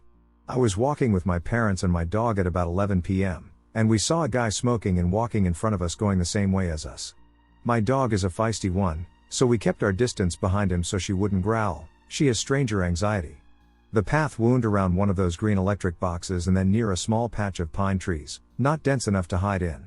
Anyways, we lost sight of the stranger for a few seconds, and when we went around the bend, he was nowhere to be seen. My parents and I were very confused. He wasn't walking fast enough to bolt. I stopped and took a look around the trees, and there was no one there. It was in the evening, but it was also right beside a well-lit parking lot, and there were no shadows he could have blended into. It didn't feel like a supernatural moment, more so like he wasn't supposed to be there, so he was just removed. My mom remembers it with me, but my dad has completely forgotten despite being there. Also, I live in a smaller neighborhood, and I never saw that man again. I have a story. My friends, who I will call K and R, and I like to go night swimming in a creek that's in a local park. One night we arrived at the park, and we were all a bit unsettled. We all thought it seemed abnormally dark, since it was a clear night. Still, we carried on to the tree line and walked towards the deep part of the creek. K hopped right in, but R and I stayed in the shallow water. We were still a little freaked out. I felt like I was being watched. It was also far too quiet. After a few minutes, we heard a mechanical groan come from the sky. We all freeze and look towards each other in fear. Initially we brushed it off as a screeching train or car and continued to swim. Then we hear it again but louder. At this point, we all start walking back to shore. Finally there is a third groan, and we ducking run to the car. Once we get back to the car, we quickly try to change into dry clothes. As I'm changing, I look back to the tree line we came from and say, "Hey, K and R, is there something moving over there?" They both nod. There was this white two-legged figure pacing back and forth in the creek, then it stopped and looked towards us. We freaked and jumped in the car. R shone his headlights in the direction of the tree line, but the figure was gone. We sat outside once we got back to our dorm and saw a black helicopter flying in the direction of the park. Which we all thought was strange. The other parts of the story could be coincidences, but I thought I'd just tell the whole tale anyways. It was definitely one of the scariest experiences of my life. The noise made me feel so small. My friends and I actually don't like talking about it much, or it shook us up a bit. 3 eyewitnesses plus a witness to our testimony. We saw a man's face glitch. This happened when my best friend and I were 16. The third eyewitness was my dad, who at the time would have been 40. I spoke with my younger sister about this recently, who claims she was also there, and although she did not see what we saw, she witnessed all of us out of nowhere, but at the same time, erupt in disbelief at something we all described exactly the same. I asked my dad a few days later, neither of us remember my younger sister being there. I had not talked to my best friend at that time since a year or two after we graduated high school. I'll be 31 this April. So, excluding my sister claiming to be there, I, my BFF Holly, and my dad were in his single cab truck with my dad driving, me in the middle, and Holly at the passenger window. We live in a fairly populated city in South Carolina, and uptown there is usually pretty heavy traffic. We are at a stoplight, waiting to turn right so we can get to the movie theater. I remember waiting for the light to turn, just looking out the front windshield at all the different cars. The light changes to green, and we begin to turn right. As we are turning right, I look at the adjacent, stopped traffic that would have been closest to my dad's driver window, the traffic that would have gotten the red light when we got green, and see a man in the driver's seat of a small truck, a little smaller than my dad's single cab truck. As I notice him, I see he is gripping the steering wheel and staring straight ahead at his traffic signals, so not towards us at all. Then, out of nowhere, this man's head glitches. Imagine watching a video online, and it's more or less a headshot. Maybe they even move quite a bit in this scene. Then your internet buffers, the video pauses, and then all of a sudden plays the scene at a very fast speed. Or, imagine in an Exorcist movie the unnaturally fast, jerky movements they do with their heads sometimes, but a continuous motion, not just a few jerky movements. My dad will describe it as how they do it in the Matrix movies. I haven't seen those since I was a kid and don't remember them, so I can't confirm the relation to what I witnessed. Anyway, I see this man do this as we are turning. It lasts only a second, and then it ends, and he's continuing to stare out of his windshield at his traffic light, as if nothing just happened. I was stunned. And the fact that no one else in my vehicle was saying anything made me wonder if that even just happened. I asked myself if it could have been a sneeze or medical emergency, but no way. No way it was a sneeze, I've seen a million of those in my lifetime. No way it was a medical issue. It was a glitch. It takes me just a couple of seconds to run this train of thought when my dad looks over at my BFF and me and says, "Do y'all just ducking see that?" And at the same time, Holly and I described seeing exactly the same event, and my dad corroborated every single detail. To this day, I can call my dad, and we can relive the event in detail by discussing it, agreeing that while we don't know what we saw, we both experienced something unnatural that day. Alien, robot, I don't know. He usually calls me once a year, especially if we haven't discussed the event recently, to ensure that I still remember it and to confirm that it really did happen. Thoughts? A train stuck in a time loop? So, I had just had this weird, for lack of a better word, experience. I live on the outskirts of a bigger city. We have train tracks everywhere, as it's a port city on the Gulf. Trains are a regular thing. I was sitting outside and heard the train horn blast and the sound of it on the tracks going by. I heard the light bells, attached to the mechanical gate things that block off traffic, ringing and signaling for cars to stop and let it pass. I live about 9 blocks from the track. Typically, it takes between 1 and 5 minutes for the train to pass. Well, I sat there listening to the horn, the track noises, and the bells continually going for, no exaggeration, 30 plus minutes. Closer to 45 minutes, if I'm being honest. I just sat there, almost entranced by the sound. I don't know exactly what word to use to describe how I felt while I listened to this train continually run for that long. I was so confused. I know by now about how fast a train is going by the sound of it.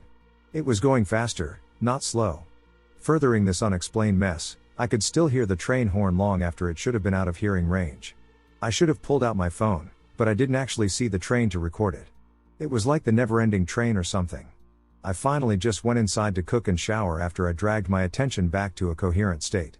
I didn't hear it afterwards, so I don't know how long it went on for after I went inside. I have never seen or heard a train that long before. No idea what the hell was going on. Either it was the longest train in history or something weird happened. A ghost train from the underworld for all I know. A time loop? A glitch?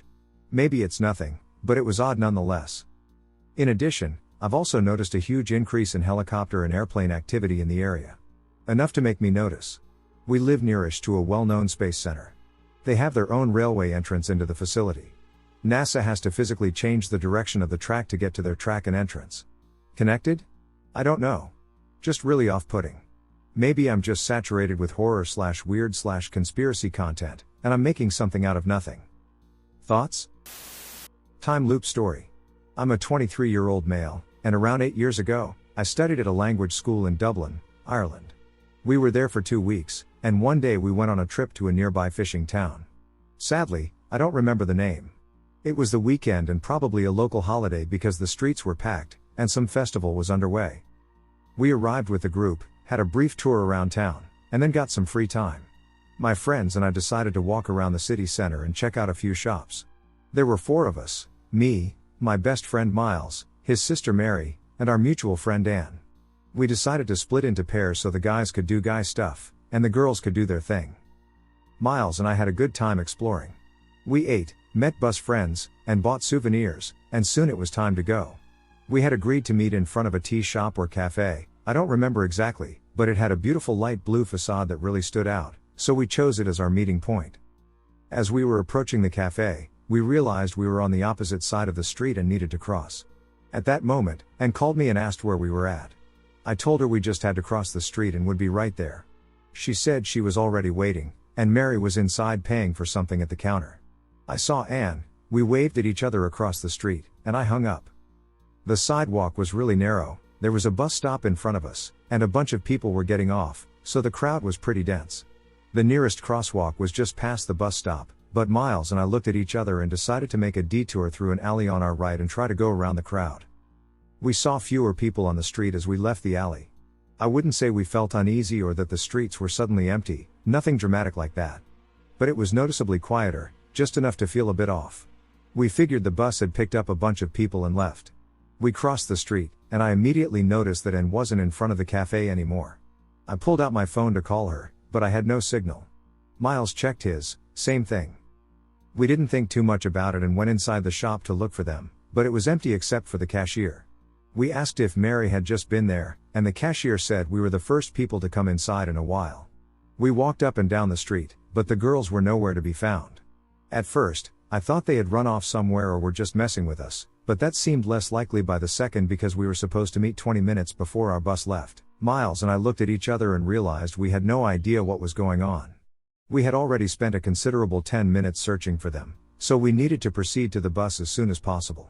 Half joking, I suggested that we backtrack and go through the alley again, and Miles immediately agreed like he was thinking the same thing. We rushed back, crossed the street, went through the alley again, and ended up right where Anne had called me the first time. I checked my phone, and this time there was a signal, so I called Anne back and asked where they were. She answered right away and said nothing had changed since our last convo, she was still standing in front of the shop, and Mary was still inside paying.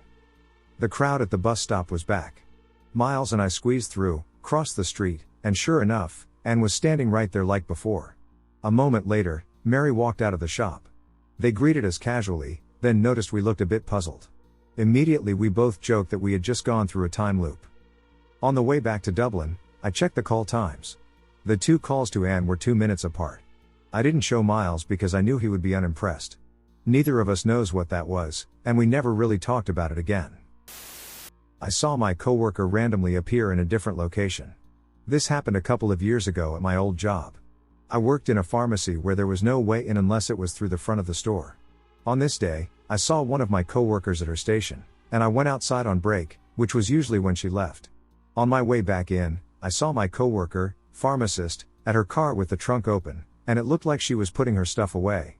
It was, for sure, hers. It was her car, her hair was the same way she always wore it, and her outfit was the same as I had seen her earlier. Okay, it was her. I am so positive it was her. Anyways, as I was walking in, I was like, oh, she's leaving, and I was staring at her until I walked in because I wanted to say bye if she turned around. Well, she never did, but I was like, okay, I'll just see her tomorrow. Well, when I walk into the store, I'm back at the pharmacy in the span of a minute, and she is at her station. I could not explain how this happened. I still can't. There is absolutely no way she could have gotten there before me at all. No back doors either, and she was busy in her car. I don't understand this. I wanted to ask her if she wasn't just outside and how she got here so fast. But I just felt like it was such a dumb question. It was her, I'm 100% sure it was.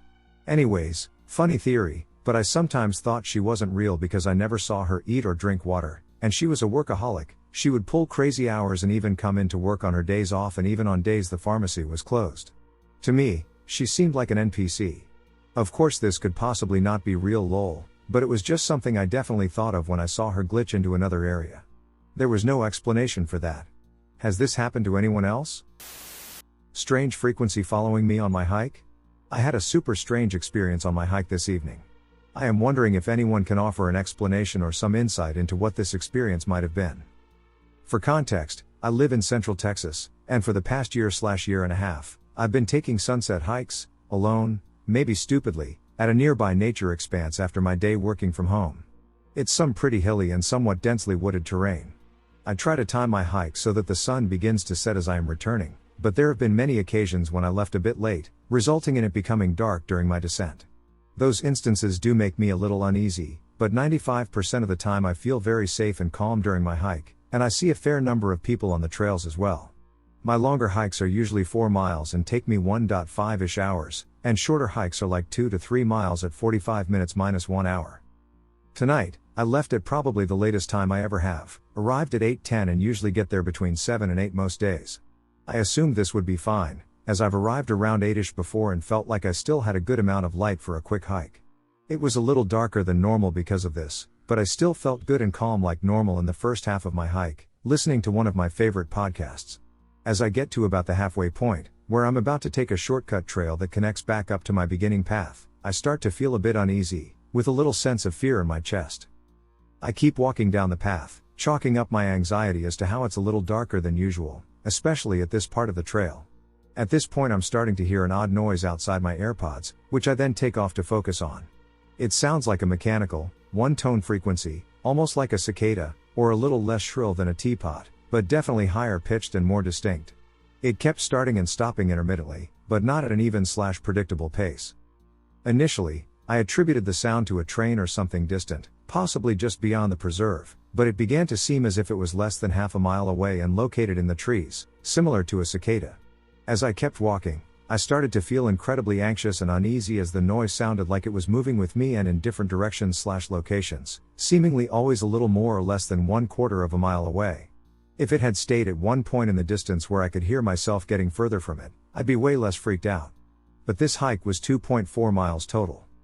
If I started hearing the sound at the 1.2 mile mark, the sound should have stayed behind me as I made my way back up the trail, but I was literally hearing this sound to the right and in front of me, and very close by, from the 1.3 mile mark on. I was so freaked out I started running to get out of the more wooded area and felt a little better once I was at the overlook section that had more open sky. But I was still hearing this sound in the trees to the right of me, somewhat further, but still close, than it had been earlier. I still had to make my way back down the first mile-long path I came up, which was also tree-lined, and at this point I was seriously contemplating calling my brother to pick me up/meet me up the trail because I was not feeling great about coming down that path with so much left to go. I decided not to, convincing myself I was being paranoid, but also because I knew I could make it down in 10 to 15 minutes anyway. So I continued down at a faster pace, still listening to this thing a tiny bit further away but still seemingly in front of me. I try to focus, and at times I start to think again that it's a different type of cicada I hadn't heard before, but I couldn't figure out how it would be able to fly in front of/around me so closely throughout the entire remaining 1.2 miles and why I would only be hearing one of them at a time. Anyways, I continue briskly down the path and thankfully see a couple and a separate jogger coming up the trail, to which the sound seems to dissipate/be too far away to hear. This makes me feel a lot better, but I'm still on edge and I'm pretty much trucking it to get back to the trailhead and to my car. I don't hear the sound again until I reach the trailhead and am walking to the parking lot, still in front of me but definitely further away than it was. When I got back to my apartment about 0.8 miles away, I didn't hear the sound again, but there was also more street noise outside, so who knows if it was still there. So, I'm curious if there's a rational explanation for this. Maybe something mechanical in the distance whose sound was being carried through the preserve weirdly? Or if it really was a weird species of cicada/bug I've never heard of. I have had other very strange paranormal experiences but feel like this one should be able to be explained. I don't know, I was very freaked out. Has anyone else had a similar experience? Really weird experience on my way home. I live in a neighborhood in a big city, not a downtown looking area, but a neighborhood where every street is lined with houses and shops. Not really the place where creepy things happen, besides gang activity and crazy drifters. One night last week, I was hungry and took a late night trip to Taco Bell around 1 a.m. This night was unusually foggy, which is extremely rare for the area. I could only clearly see about 50 feet on both sides of me. I got my food and was on my way home. Despite the fog, It was a pretty chill night with almost no other cars on the road. About a minute later I'm coming up towards an intersection of a small side street, and I see what looks like a big wavering garbage bag or tree on the sidewalk. I couldn't make it out very well as I was approaching due to the fog, and I thought to myself, that looks creepy as duck, like it's a person. I got closer to it and did a double take with a huge scared shock going through my body. It was what looked like a slender, pitch black figure with either a shovel or pitchfork, making extremely odd, jerking motions with his object toward the ground. I literally said aloud, "What the duck did I just see?" to myself. It disappeared in the fog behind me as I was driving, and I didn't want to turn around to drive past it again. I just thought whatever and kept driving. The next thing I noticed gave me the worst shock of anxiety and panic I've ever felt. On the next street up, I saw an intersection that I thought was strange, because I didn't remember seeing so many shops in this spot before, and it was a mostly residential few blocks. As I drive past the light, I see the Taco Bell sign to my left.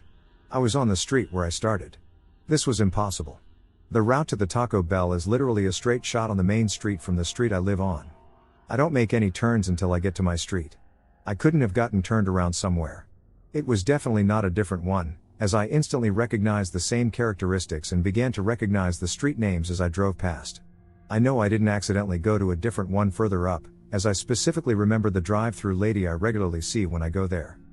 I didn't remember specifically what corner I saw the strange figure on earlier, but I didn't notice anything as I made my way home. This has really freaked me out, and I haven't stopped thinking about it. I don't have any history of hallucinations or time lapses, and I've been afraid to tell anyone about this. Is there any reasonable explanation for what happened to me, or did I experience a real glitch?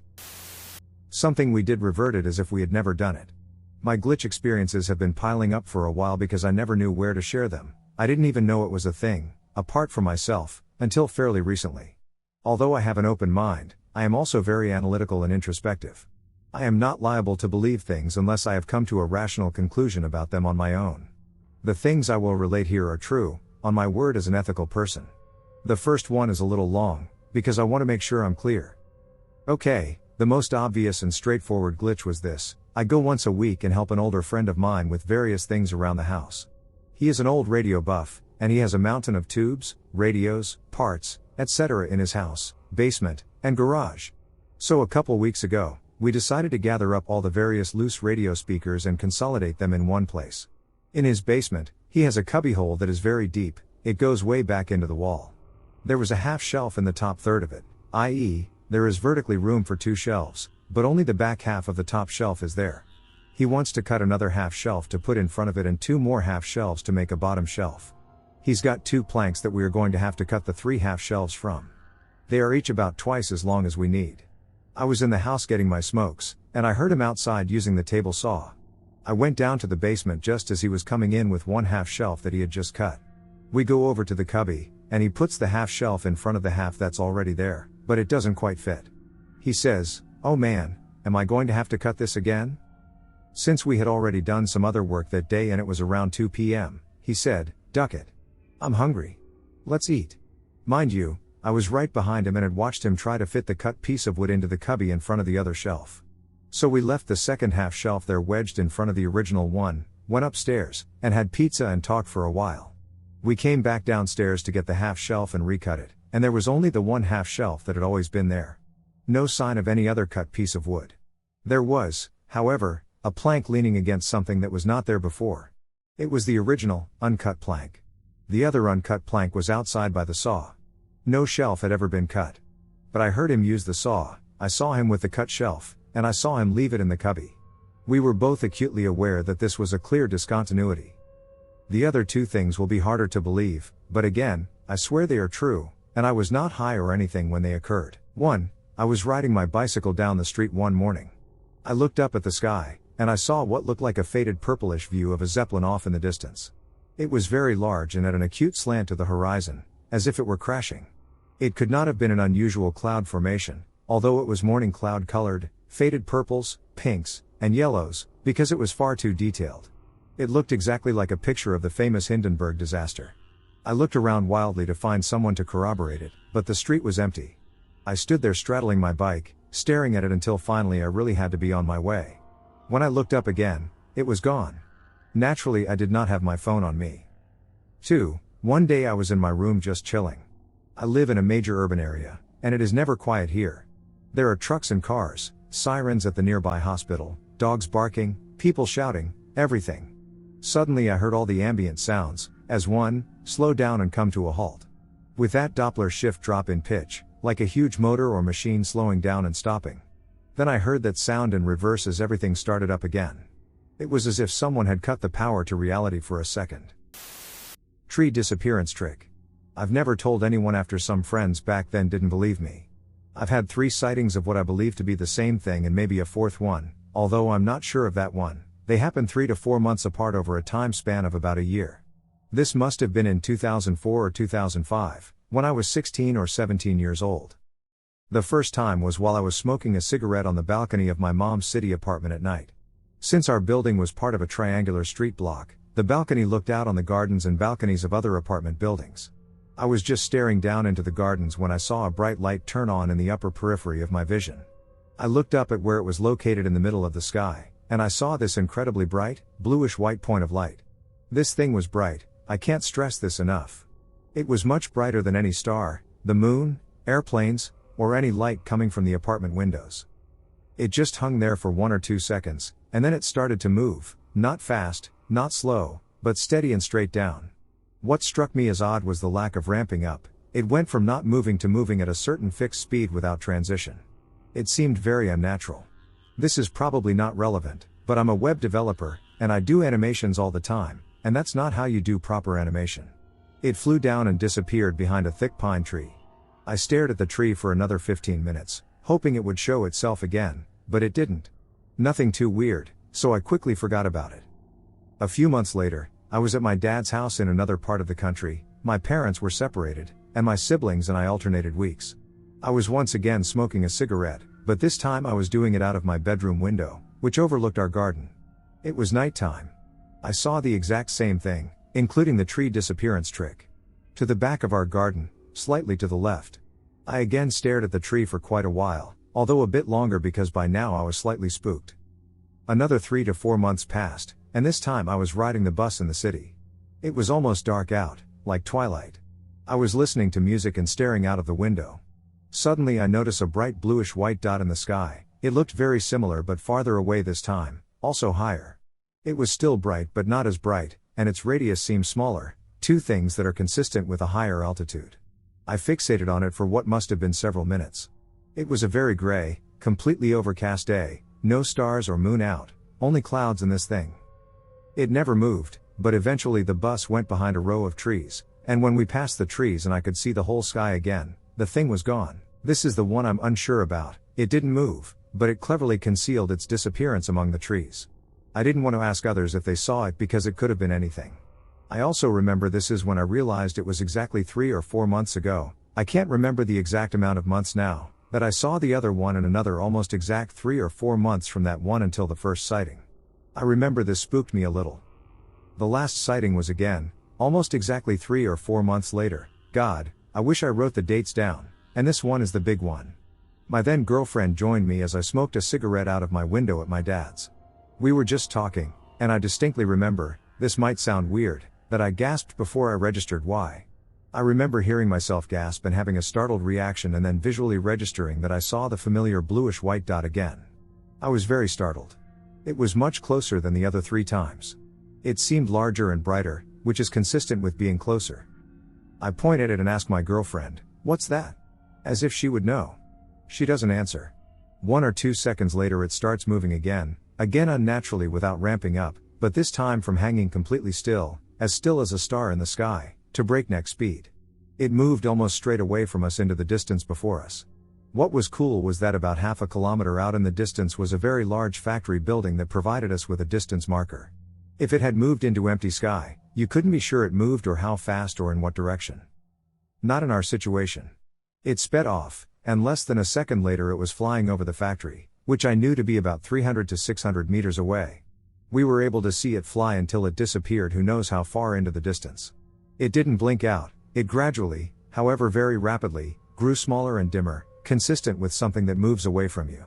All out, the way until it was too small and or dim to discern in the night sky. It made no sound, but it did leave a little bit of a trail, like a shooting star but less pronounced. It was also much brighter, and it started from a still position, not more than a few hundred meters from the ground, unlike a meteorite. It also slightly wobbled. I looked at my girlfriend, and I noticed that she had tears in her eyes, likely due to being startled. I tried discussing it with her afterwards, but she didn't really seem interested. She was oddly short about it.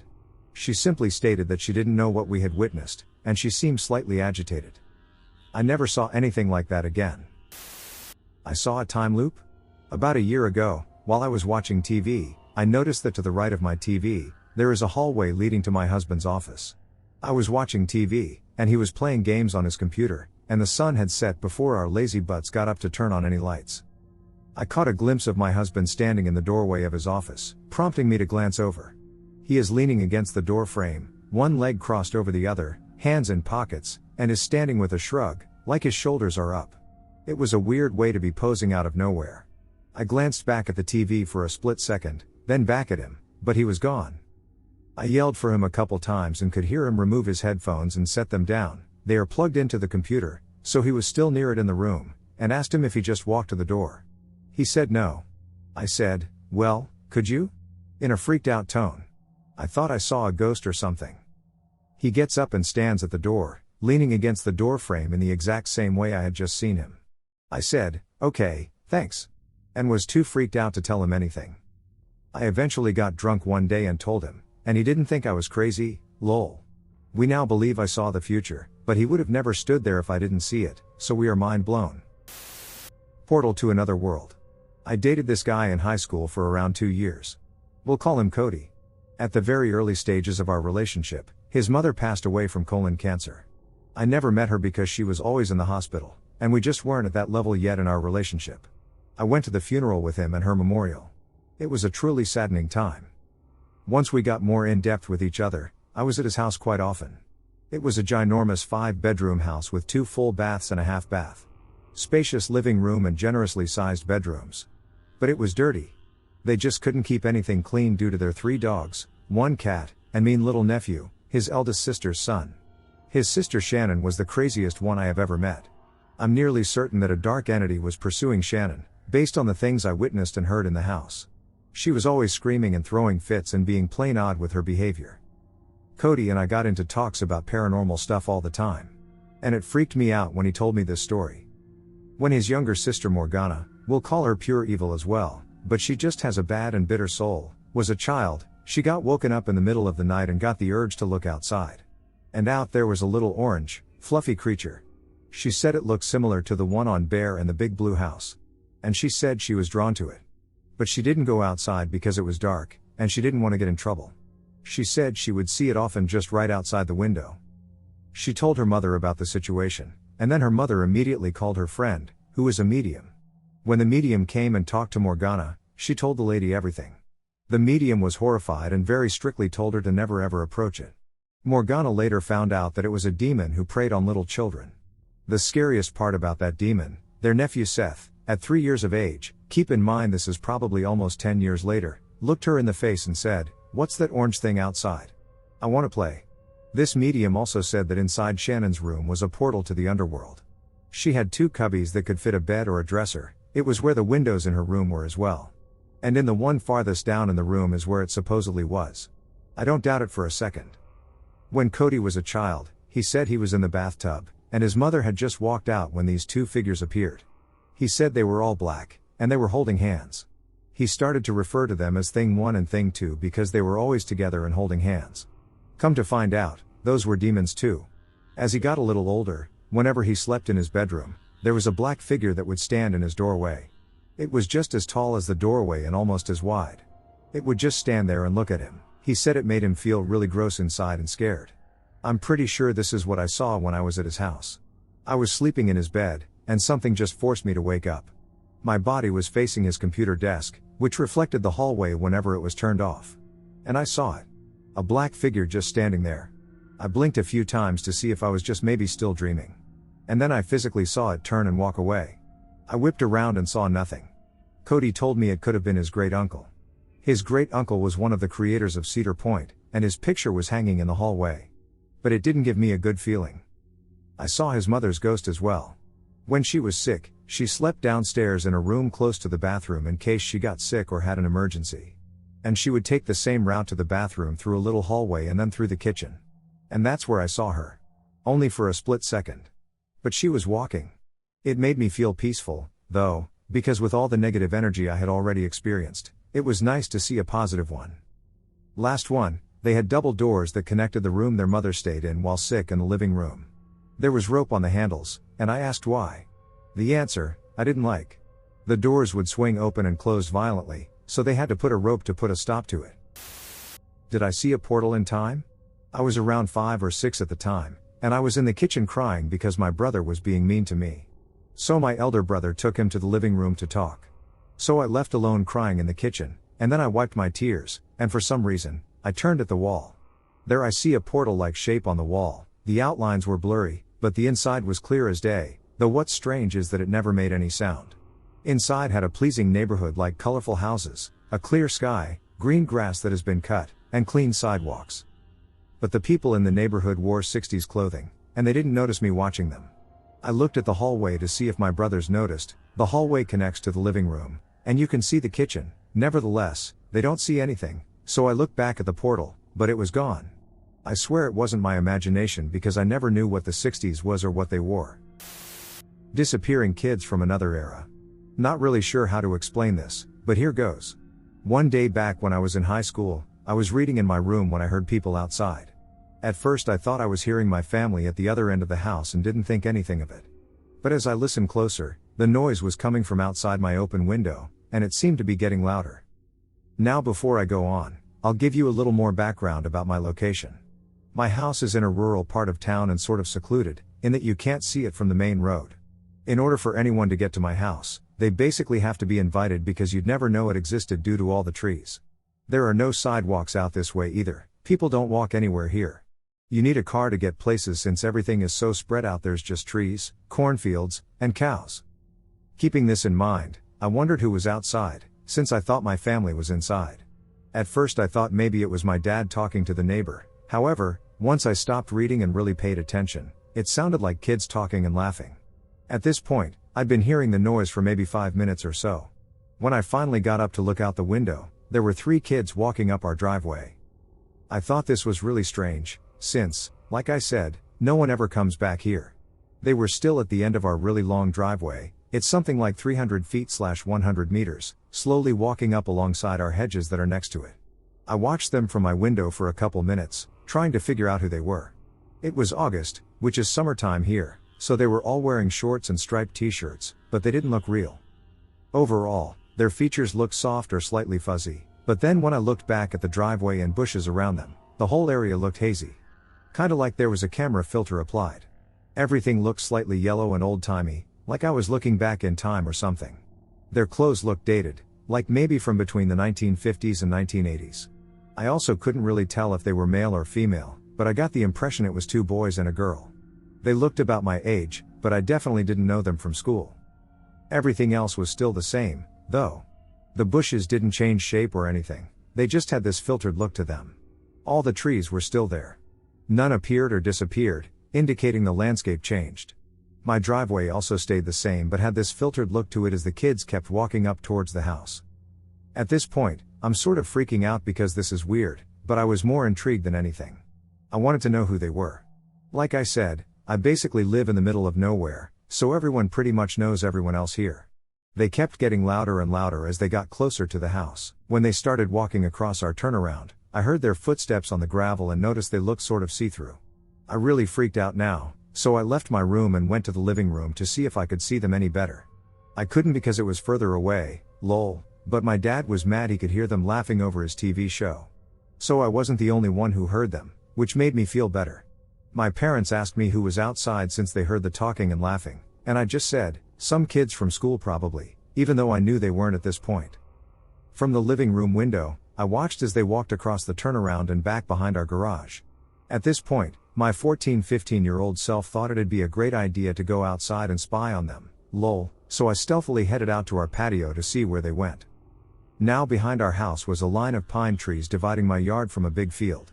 It was maintained, not overgrown or anything, so it looked like a regular yard, just field-sized.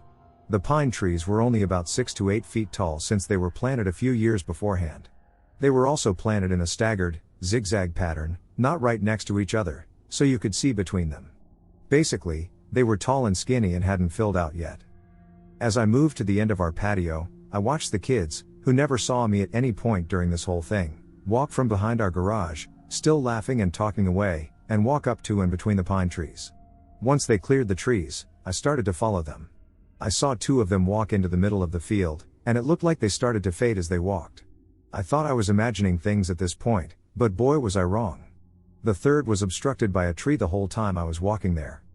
When I got to the pine trees, all 3 kids were gone. Vanished. I had no idea where they went and still can't make sense of it to this day. There's no way they could have made it to the other side of the field in the time it took me to get to the pine trees because I would have still seen them in the field.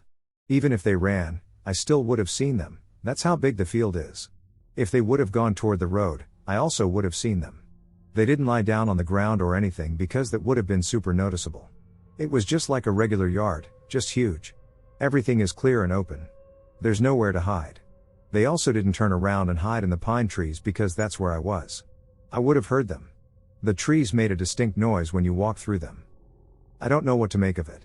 Were they real? Were they ghosts? Did I get a glimpse of a past time or a parallel dimension or something? I wouldn't blame anyone for thinking I hallucinated the whole thing, but my parents heard these kids talking and laughing too. As far as I know, no one else saw them since my parents didn't look outside. A week or so later though, my dad casually mentioned the neighbor complained to him about hearing them walk past his house too. The night the lights went out. This happened about 9 years ago. I was a passenger in my youngest brother's car, and not by choice. My maroon Oldsmobile 88 Royale hit a pothole a few weeks earlier and spit out a bushing about the size of my head. The damage to the steering/suspension system was not fixable due to extensive rust damage to the undercarriage. My youngest brother volunteered to pick me up and bring me home so my parents could lend me their extra car, an older Geo Prism. My brother drove his Chevy Cavalier coupe like a reckless idiot. He had done something to the engine, and it had a lot of pickup. The last time I'd been a passenger in this car, he had missed the first right-hand turn into a college parking lot because he was in the middle lane. Instead of being a normal person and turning on his signal and slowing down to get in the right lane to make the next turn, he had activated super reckless mode. The next second had been a flurry of pedal stomping, gear shifting, and being flung around his car. He'd sped up and swerved into the left lane. We'd barely passed a white pickup when my brother made a hard right turn in front of this pickup truck. Everything seemed to slow down as I made eye contact with the driver of the white truck. His expression changed from blank to terrified as he scrambled to brake. In a scream of rubber, we drifted around the pickup and across 2 lanes of traffic into the final entrance for the college on this block. So, this night I was a very apprehensive passenger. If I didn't absolutely need to borrow the Prism to make it to school and work, I wouldn't have been riding with him.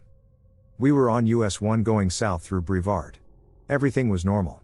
We were chatting, but I don't remember what we talked about. I was trying to relax because he was driving like a normal human being for once. In the few months that had passed, he learned that there were consequences for driving like an idiot. Tires are expensive. I tried to relax and settle down, but I couldn't. Something still felt off. I felt anxious. The tires sang and echoed on the bridge over the Sebastian River. We were now entering Indian River County. No one else was on the road in front of us. We'd stopped talking. We could both feel it building. Past the hospital and Publix we drove. The streetlights shone bright over the empty road. The anxious feeling in the pit of my stomach grew to the size of a cantaloupe. I started to sweat, and my hands and feet became cold and clammy. I knew this feeling. I knew what was going to happen, and I knew in my very being that my brother knew what was going to happen too. I broke the uncomfortably electric silence. "Do you feel it?" I whispered as we approached the Catholic church. He chuckled nervously and then said something like, "Wouldn't it be funny if all of the streetlights went out?" The second he finished the comment, they all blinked out and plunged us into semi-darkness. Only the streetlights on the side of the road were out. Walmart's sign was still illuminated. We both freaked out quite a bit on the rest of the ride home because we had both known that the line of streetlights was going to go out just before they did. This glitch is similar to one that me and my younger siblings, would experience when we were up watching TV late at night. Everything would feel weird and off, and we would all intuitively know that the TV was going to turn off or change the channel, and then it would.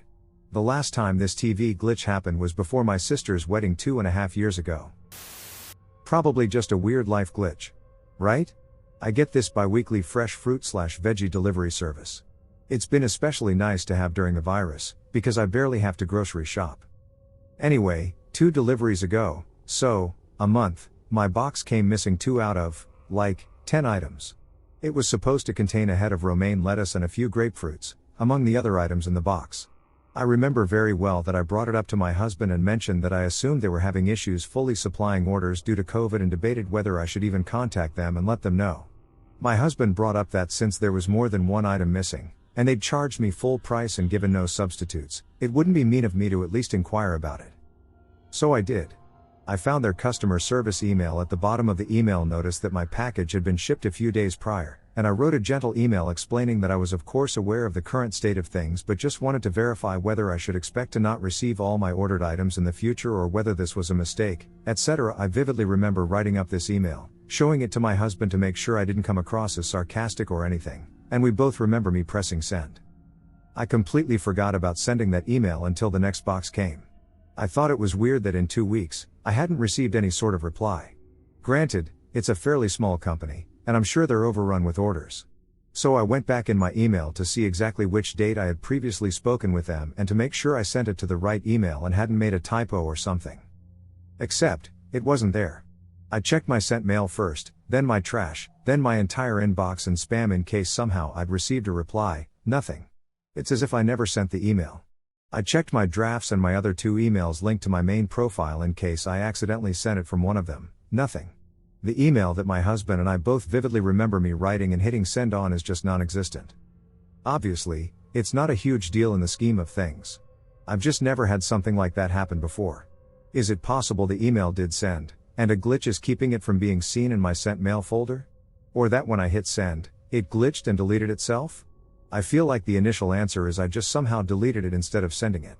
But at least my email then sends a pop-up asking if I would like to save this message to drafts or fully delete it, and then you have to select which. I know that screen didn't pop up. Is it some weird form of false memory? My husband and I now just joke that it must have been alternate reality me that emailed them. Again, it doesn't really matter, I just thought it was odd. Does anyone else have tiny little glitches like that happen to them? Things so insignificant that you end up ignoring them, but they're still there? Encountering another version of self in the same dimension/reality?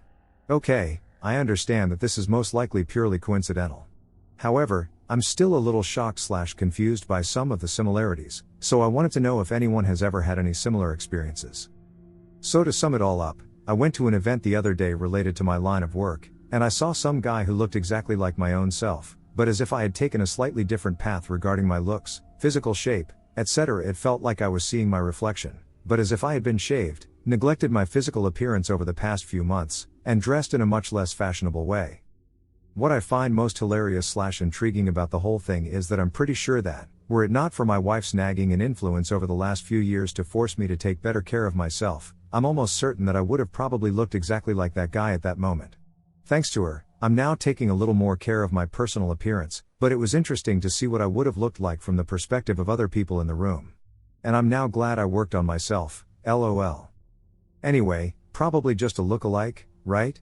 However, has anyone encountered a similar experience, or do you believe it is truly possible to meet another version of yourself in the same reality? A massive glitch? The following story is as real as the air we breathe. It happened about 5 months ago, and the only person I have told is my wife, who gave the same response, "That's crazy," as anybody else, which is why I haven't said anything, but I think about it every day. I will highlight pieces of the story with great detail that will take a bit of reading but are crucial to understanding what happened. I live in Wellington, Florida, and I'm a project manager for a major construction material company. One of my projects is in Palm Beach Gardens, which is about 30 minutes away from my home. I have managed this project going on 2 years now, so I travel the neighboring area, called Alton, very often. You can Google it if you like, but I'm not going to go into detail about the roads traveled during this experience. One day around lunchtime, I left my project in my work truck, traveled east on a 2-lane road, and came to a traffic light. I was turning left, which had 2 left-hand turn lanes.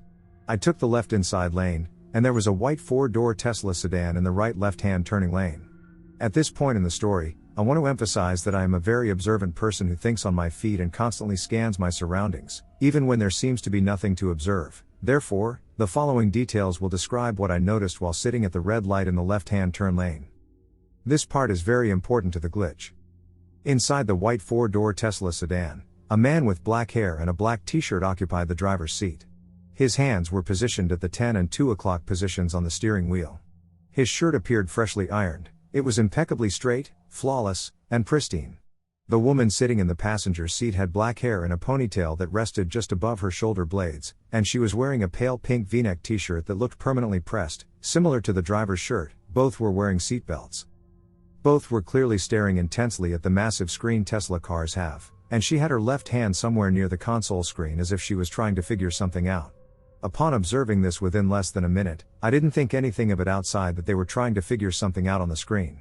But they were dead still, as if they might have been waiting for something to download or maybe trying to configure the GPS of where they were trying to go, but the absolute proper stature of it was off just because they were in their 30s early 40s, so surely it couldn't have been that hard. The light turned green, and I got the jump on them turning left, and I quickly chalked it up, thinking, typical South Florida, paying more attention to the car or phone than traffic and what's around them, which is a common thought for me in everyday traffic down here. I don't speed because I drove a company truck with a monitored nav system inside my work truck, so when they finally turned, it was pretty easy for them to catch up. I was on my way to get lunch, and my turn was coming up on my right, and so was the Tesla, and I didn't want to cut them off, so I slowed down a bit to let them go by before I turned on my blinker and proceeded to my right-hand turn. Okay. Now is when shit gets weird. As the car moves ahead of me, the woman is now driving and the man is in the passenger Seat. Both were staring straight ahead and still had perfect, pristine shirts, and her hands were at 10 and 2 on the wheel.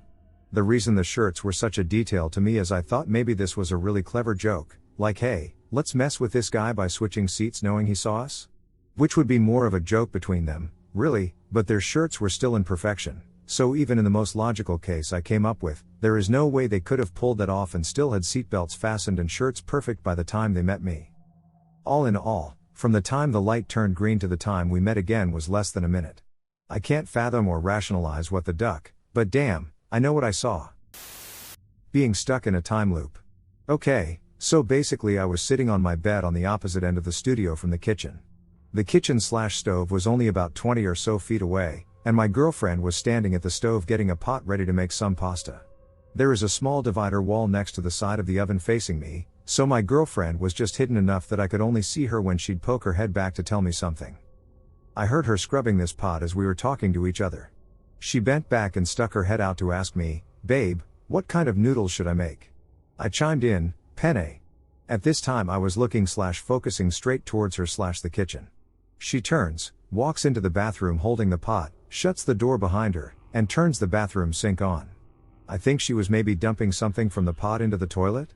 I then hear the bathroom sink shut off, but the bathroom door remains closed. Then, guess what ducking happened? She turns her head back from behind the little divider wall next to the oven, says, "Babe, what kind of noodles should I make?" Turns, walks into the bathroom, shuts the door behind her, turns the sink on, does her thing, and turns the sink off. I'm already weirded the hell out. Couldn't even respond to her, trying to process what I just saw. Anyways, the bathroom door remains shut. Guess what? Yep. She turns her head back from the divider wall and asks me, "What kind of noodles should I make?" Turns, walks into the bathroom, etc. This event repeated, I want to say, a solid 10 times. It felt as though I spent several minutes trapped in this specific moment in time. This was utterly insane. It felt like I was the only thing that wasn't repeating my actions. I was able to look around, move independently, and contemplate what was happening. However, I was too shaken to speak. Anyways, let me know your experiences/thoughts. How a glitch in the Matrix saved my parents' lives. Okay, so this is a story that my stepmom has shared with me about her experience with my dad, who has since passed away, God rest his soul. She has no idea how to explain anything that happened, but our family likes to theorize. The two of them are out celebrating my stepmom's birthday. My dad, being a loving husband, got my stepmom tickets to a concert she really wanted to go to.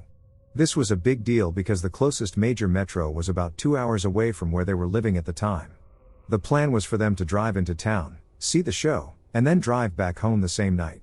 My dad was a road trip expert, it was kind of his thing. I've personally witnessed him drive 16 hours in the same position along a winding coastal highway on nothing but Pepsi, Lay's potato chips, and 7-Eleven coffee. Additionally, the route is a straightforward 2-hour drive on the highway, 1 hour of driving east, followed by a left turn, and then 1 hour of driving north. This detail will be important later. Moving on, they really enjoy the concert and are ready to head home. It's about 11 p.m. and very dark. They are on the highway for about 15 minutes and are just making it out of the metro when they get pulled over. My dad, who liked to pride himself on his ability to talk his way out of a ticket but was really just a pleaser, slows down, pulls off the highway, and pulls into a parking lot.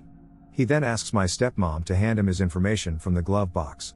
As she's fumbling with the books and he's watching her, neither of them are paying attention outside the car. When they both look up, they realize that there are now dozens of police cars in the parking lot, all with their lights and sirens on. The sheriff's office, state patrol, and local patrol cars from all different agencies across the metro area.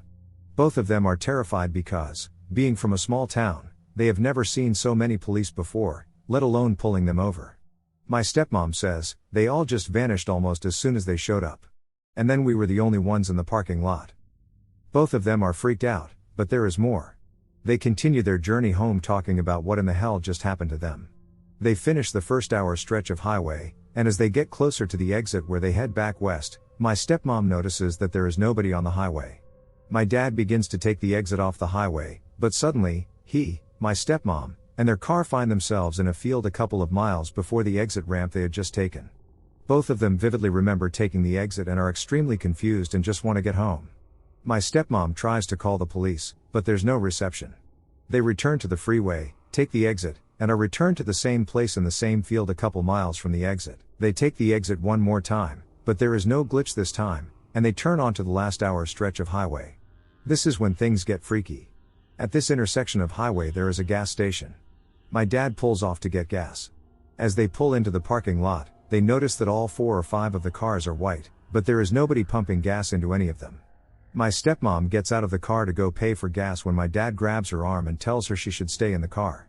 He tells her, as stepmom tells it, "I have this feeling that you're calling out for me from really far away, but I can't reach you," and the both of them agree to go to a different gas station. They make the rest of their trip home without anything odd happening and people on the highways again. Once they get home, they sleep it off, and life is normal. A day or two later, when my stepmom was reading the newspaper, she found an article stating that the gas station my dad stopped her from going into was robbed that same night, her birthday. A guy ended the attendant and took a girl hostage who was in the store. He took the girl into the field behind the gas station, where he ended her and then ended himself. My stepmom thinks my dad and her were supposed to be the ones in the gas station, but at the last second fate changed its mind. My dad didn't like to talk about it. Missing time, strange interaction with something. This happened to me back in the summer of 93 to 94. The account is accurate as far as I can remember. I've replayed this a lot in my head over the following decades just to see if there could be a rational explanation. I would like to clarify something important right off the bat. I am an atheist and have been one from a very early age. Even though I had no idea what a lack of belief in a deity meant or what it was labeled, I don't hold a belief in a god, or gods, or supernatural beings. I was in the army and had the privilege of serving overseas. My first duty assignment was to be at Camp Kyle in Aowang-bu, South Korea. Approximately 25 miles from the Demilitarized Zone, or DMZ. I won't divulge what I did there for 2 reasons: fear of being identified, and of course, I signed paperwork upon leaving the army that I would never speak of my job assignment. At the time I had a top secret clearance and was privy to a whole lot of information. As with most young soldiers, I became bored on the weekends when we did not have a mission. So, to pass the time, we would go out and experience the culture. But even that became mundane after a while. So we decided to try mountain climbing. Any soldier that may have been stationed at Camp Kyle or Camp Stanley can verify that the mountain range behind Camp Kyle had an enormous signal flag painted on the side. Other bored soldiers had also climbed the mountain and taken things a bit further and painted the mountain. One weekend a group of 5 of us decided to climb the mountain at night. We started our ascent at about 8 p.m. local time. Now just for clarification, when I say ascent, I don't mean a vertical wall climb, I mean like a nature hike up the mountain that eventually has you crawling on hands and knees to get to the top. None of us had climbing experience nor any equipment to perform a climb like that. The mountain did get very steep in places, but nothing that would require mountain climbing gear. Just some common sense and safety was all that was needed. Anyways, back to the story, our goal that night was to reach an old abandoned Korean War command bunker. The mountain ranges themselves are littered with these bunkers, and each one has a large command bunker that would observe the valley below and coordinate the attacks against the North Korean troops during the Korean War. That was our destination. And we were going to spend the night in the command bunker. After about a 2-hour climb, we finally reached the summit. And about an hour later we finally find the command bunker. We set up camp and started telling stories and just hanging out. Just a change of pace for us. About an hour later, one of the guys in the group argues with his girlfriend. She was also with us on the trip. She becomes upset and walks out of the bunker. I decided to go check on her to make sure she was okay. At about the time I exit the bunker, I feel a hand grab my shoulder, and then I hear her whisper for me to be still and quiet. I didn't understand why, so I did as she asked. The next thing I realize is the sound of footsteps in the woods, followed by a heavy thump and something rolling and crashing on the rocks. I then understood why she had asked me to be still. This was followed by more sounds and more footsteps. We then realized that someone or something was throwing large stones. We mistakenly thought that we were being attacked by someone. We were wrong. Very wrong. The highest ranking soldier of the group stepped out of the bunker to check on us. I whispered for him to be quiet. And then he heard what we had been hearing for the last 5 minutes or so. Whatever it was close to us. And he was under the impression that we were being targeted as well. So we assisted the girl down from the top of the bunker and led her inside. Sergeant K then told me to wait at the mouth of the bunker while he took a look outside. He came back after a short while and told me what he thought was going on. Apparently, another soldier had followed us up the mountain without us knowing it. At the time, he was just above the bunker, throwing large stones in our direction. Sergeant K told me to run right, he would go left, and we would tackle him up. I agreed to the plan. My route would take me up a steep embankment, while he pretty much had a straight shot at the guy. Sergeant K gave the order, and we both started our attack.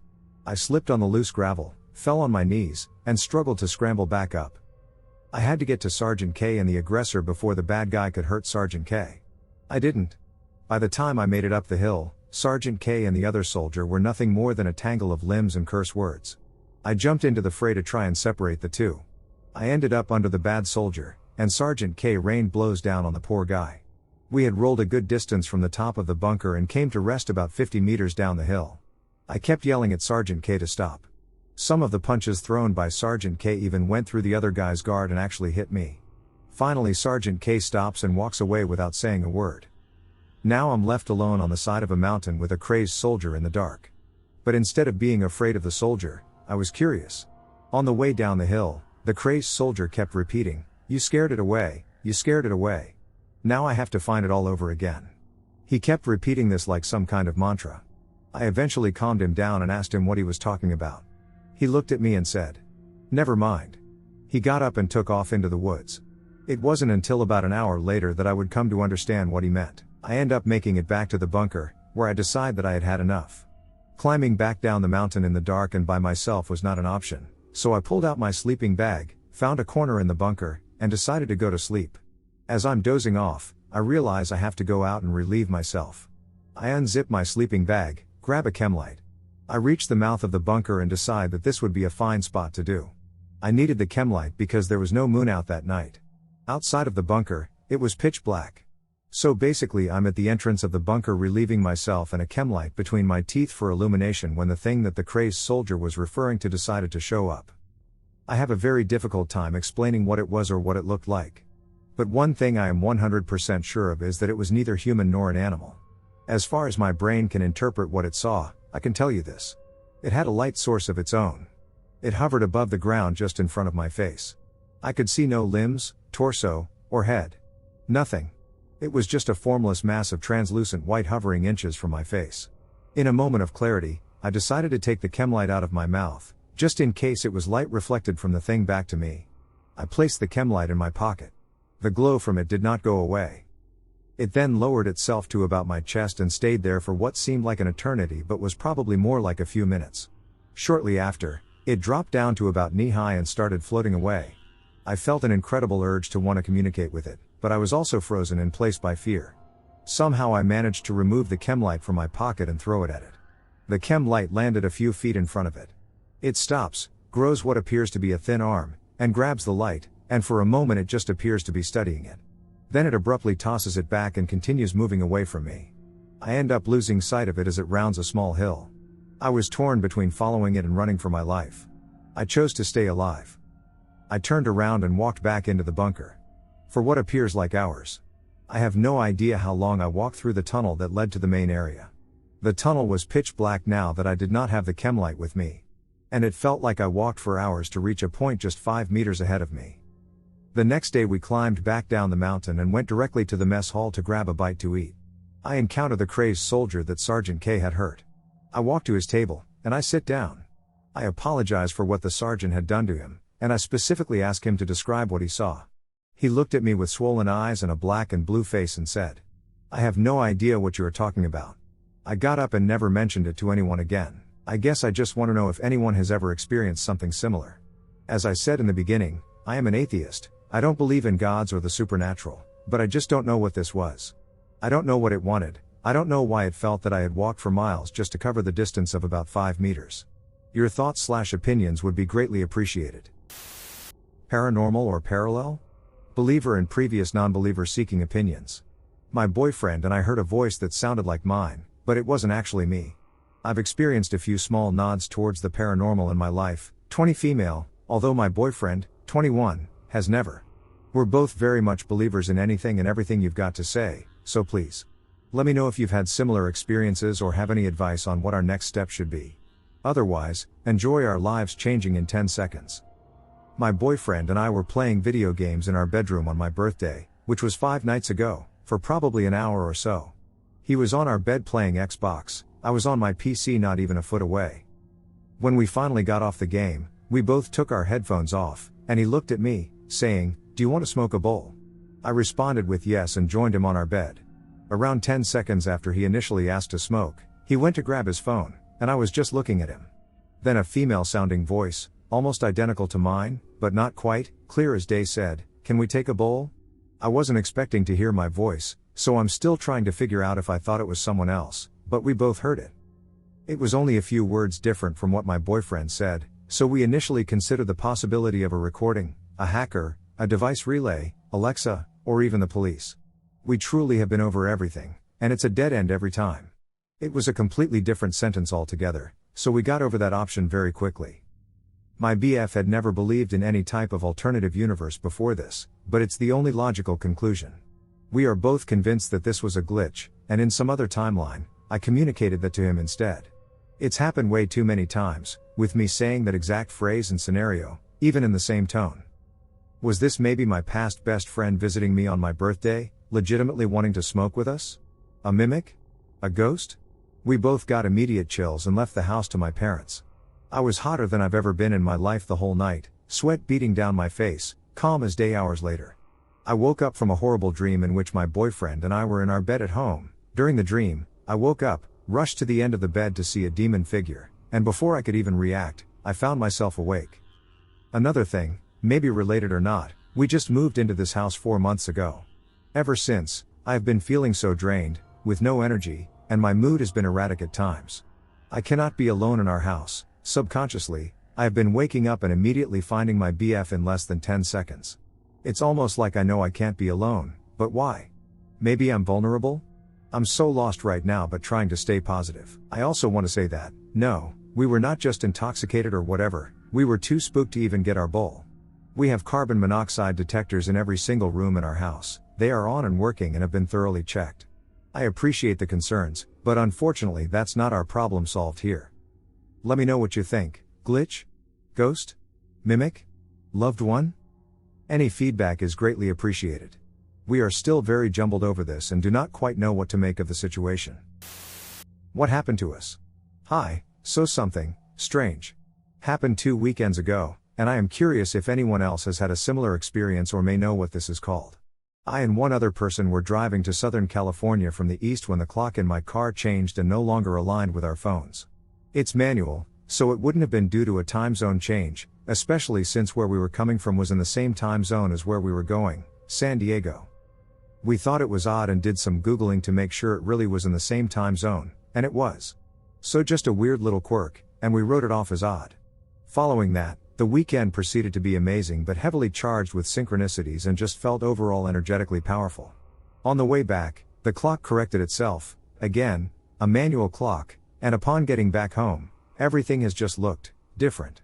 Things I know were there before, such as stores, geographical locations, and people, are all different looking or changed. I've had many coincidences and synchronicities happen. At first it was cool and cute, but now I'm getting a little freaked out.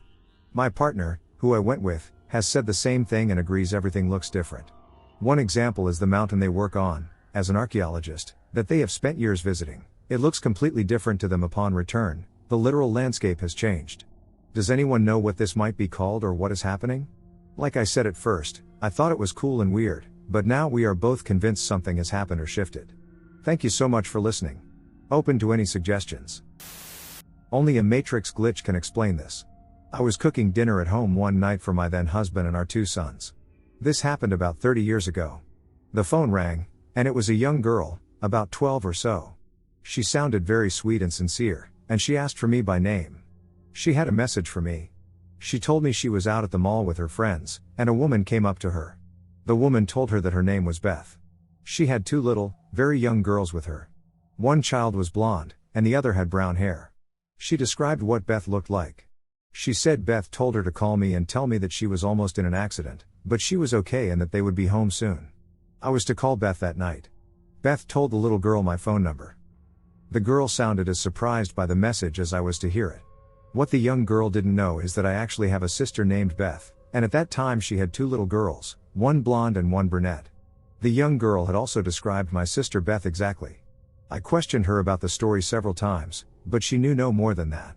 Eventually, because she sounded young, I didn't want to pester or intimidate her or ask her personal questions. I thanked her and hung up. There was no caller ID, so I was unable to identify the caller. So I then called my sister. I didn't go into detail about what the young girl said at first, I just spoke generally. Beth told me that she had in fact gone to the mall that night with my nieces. But she never spoke to a young girl, and she certainly did not give my number out to anyone. However, it was a rainy, dark night, and as they were driving home, she had lost control of her car. The car spun around, and they were in the wrong lane facing oncoming traffic when it stopped. She sat there frozen with terror as a pickup truck hurtled toward them head-on. She couldn't move or get out of the way in time, so she screamed and closed her eyes. When she opened them, the truck was gone, nowhere in sight, and they had not been hit. She said she had no idea how the truck did not hit them or where it went so quickly to have disappeared without a trace. They had just gotten home, and she was still shaken up by what happened. So I told her the details about my phone call. We sat on the line in silence for a moment. She said she remembered a young girl they kept running into at the mall. She was with her friends and kept staring at them. My sister didn't think too much of it, just a weird or curious kid, and finally left the mall when she was finished. But she and the young girl never spoke. We could not figure out the mystery of how the young girl who called me knew my name, that I had a sister named Beth with 2 young children, all of whom she could describe accurately, and that my sister and nieces had almost been in a near-fatal accident that night, but they were okay. We couldn't figure out how the young girl knew my phone number. How could she have known about the accident at all, given that it happened after my sister had left the mall? To this day, I have no explanation but have thought of it often, trying to come up with one. Strange experience with time. Today I went to get my truck's oil changed. I was in the waiting room at the service place for about 20 minutes. I remember pulling into the service bay at exactly 12 p.m. according to the clock on the dash. This seemed correct because I left home at 11:55 according to my computer's time, and it only takes 5 minutes to get to the service station. Upon completion of the oil service and my return to my truck, the dash clock remained at 12 p.m. I thought maybe the service technicians had disconnected my battery for something and reset the clock. So when I got home, I popped the hood and checked the battery. It was still covered in dust, and it was obvious that the wiring harnesses hadn't been disconnected or even touched. I thought that was weird and hopped back into my truck to set the clock to the proper time.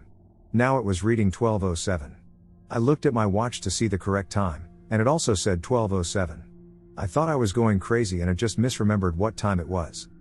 I usually have a very good sense of time. So I pulled out my phone and checked the time there. It said 12:27. So I set the time on both my truck and my watch forward to 12:27. I know that both my truck and my watch were both accurately set before this because the recent daylight saving time forced me to update them. What I don't understand is how both my truck and my watch missed out on a full 20 minutes at the same time. Did I drive through some glitch in the fabric of space-time, and did it put my truck and watch back 20 minutes? I have a full recollection of those missing 20 minutes, so it's not like I have 20 minutes unaccounted for in my memory. But my truck and watch seem to have missed out on those 20 minutes. Does anyone have any possible explanation for this? Glitch in the Matrix? A couple of years ago, I had a dream I was in Manhattan running through furnished but emptied buildings. I remember running through an office building and slapping papers off desks as I ran through like a little kid. Later, I left Manhattan but knew I was still in close proximity to NYC. I was walking through a dark neighborhood and in no fear whatsoever. Suddenly, this crowded area opened up, and there stood a dilapidated church. It wasn't menacing, rather just a church that was forgotten. I wanted to walk through it like I did the other buildings, but it was locked with a chain, making me walk around to the back. Only there was no back, it was just a facade, like a movie set. Nonetheless, my dream ended, and nothing was learned. It was just a dream with random locations that happened to be in and around NYC. Parts one have never been to in real life. Fast forward to today, where I'm in Newark, New Jersey, for work and driving to fill up my rental. On my left, I saw a church steeple and thought nothing of it. As soon as I passed it, I felt like an instant panic attack set in, but it wasn't a panic attack. I can only describe the feeling as shock, awe, sorrow, and excitement. I was shaking so fast, like a switch was turned on. I then realized my brain was clapping in my face, saying, "There it is, there it is." I immediately made a U-turn to take a picture of the sign so I could research it. As soon as I went back, I knew this was it, the church from the dream. Even the layout of the street matched.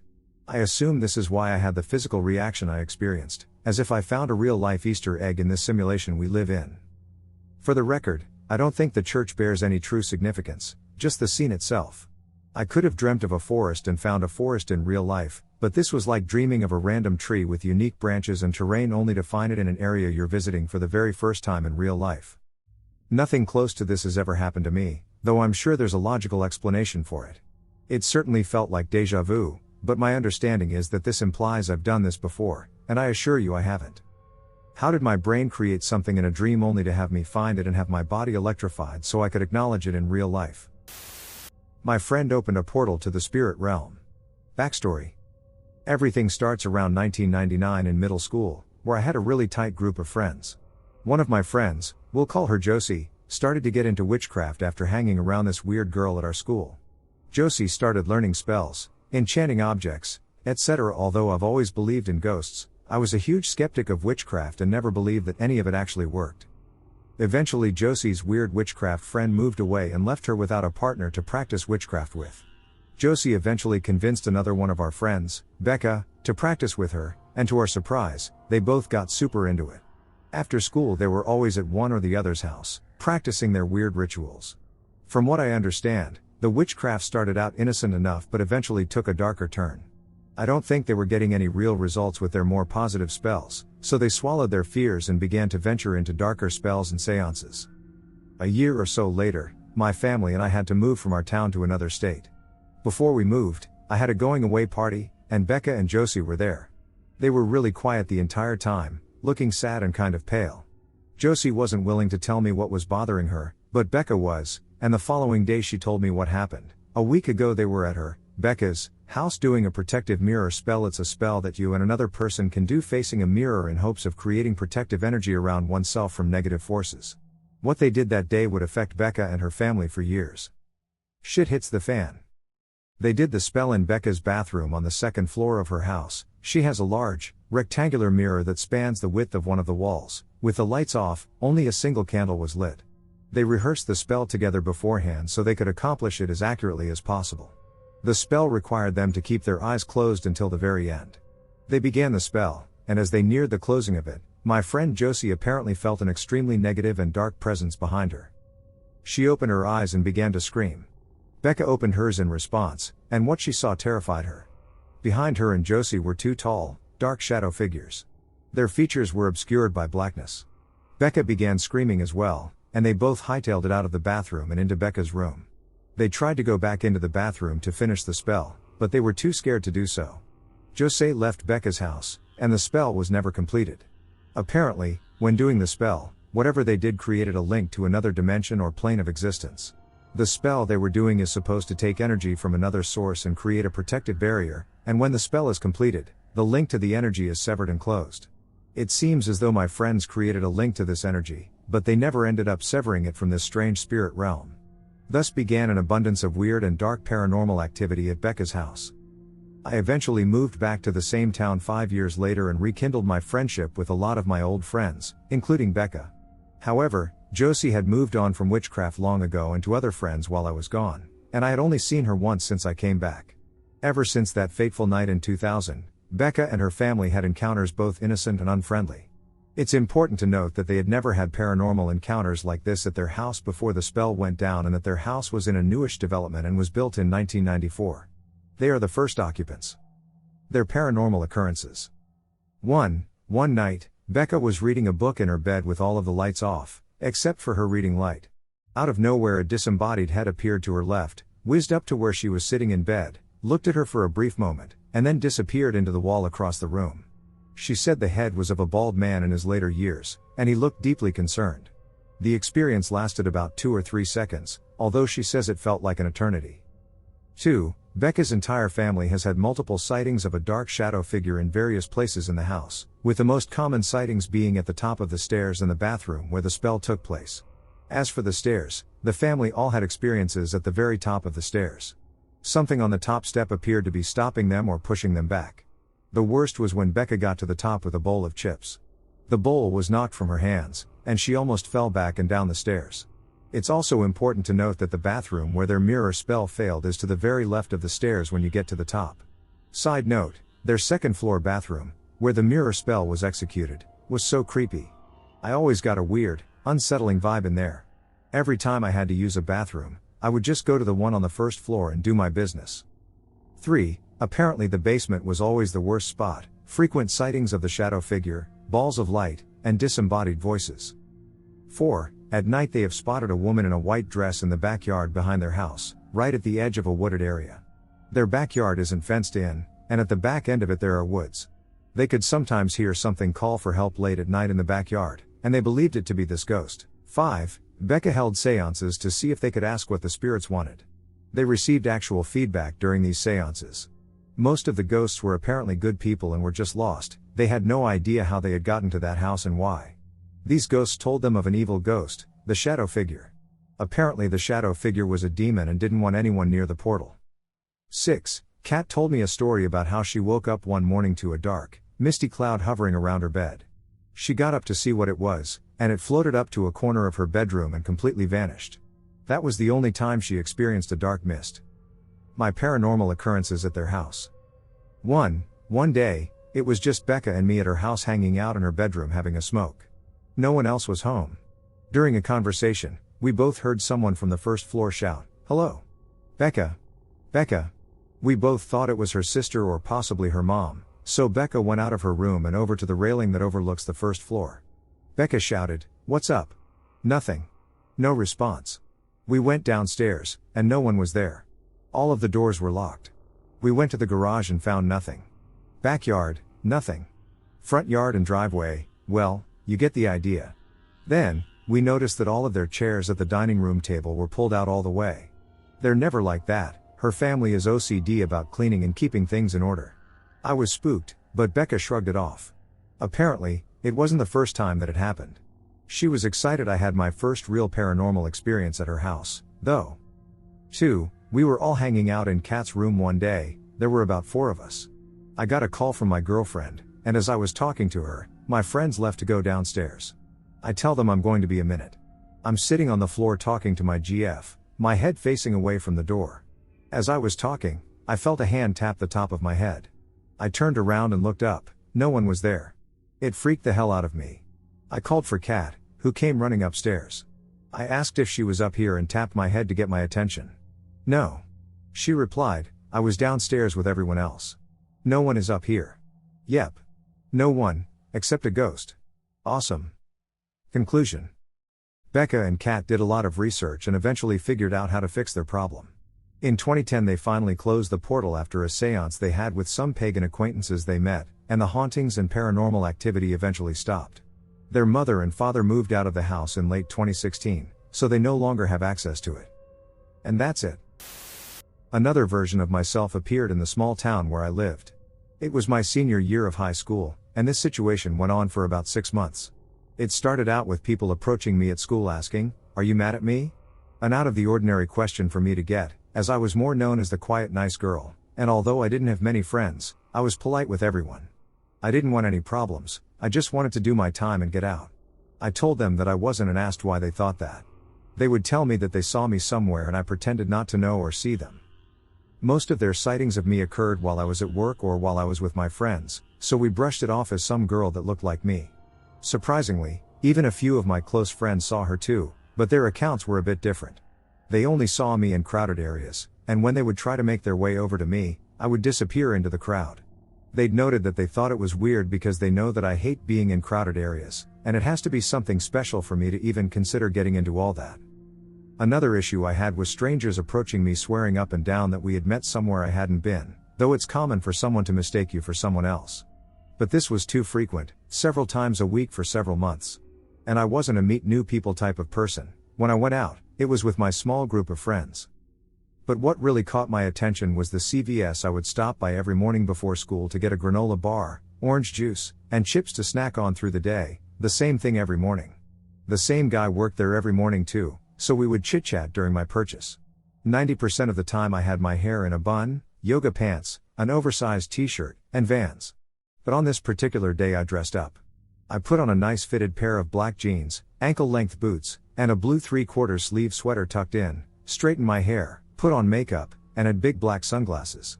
Dressing up was, and still is, a rarity for me. But the looks I got from this guy that day threw me for a loop. I walked into the store, and he asked, "Did you forget something?" While looking confused to see me. I noticed and was also a bit confused as he strayed from our usual morning script. I said no and continued to get what I was there for. I remember while picking everything up, I kept thinking about how weird that was. I made my way to the counter, put my stuff down, and he looked at everything. Looked back up at me and, with the most confused/serious face I'd ever seen him make, said, "You already got these things 20 minutes ago."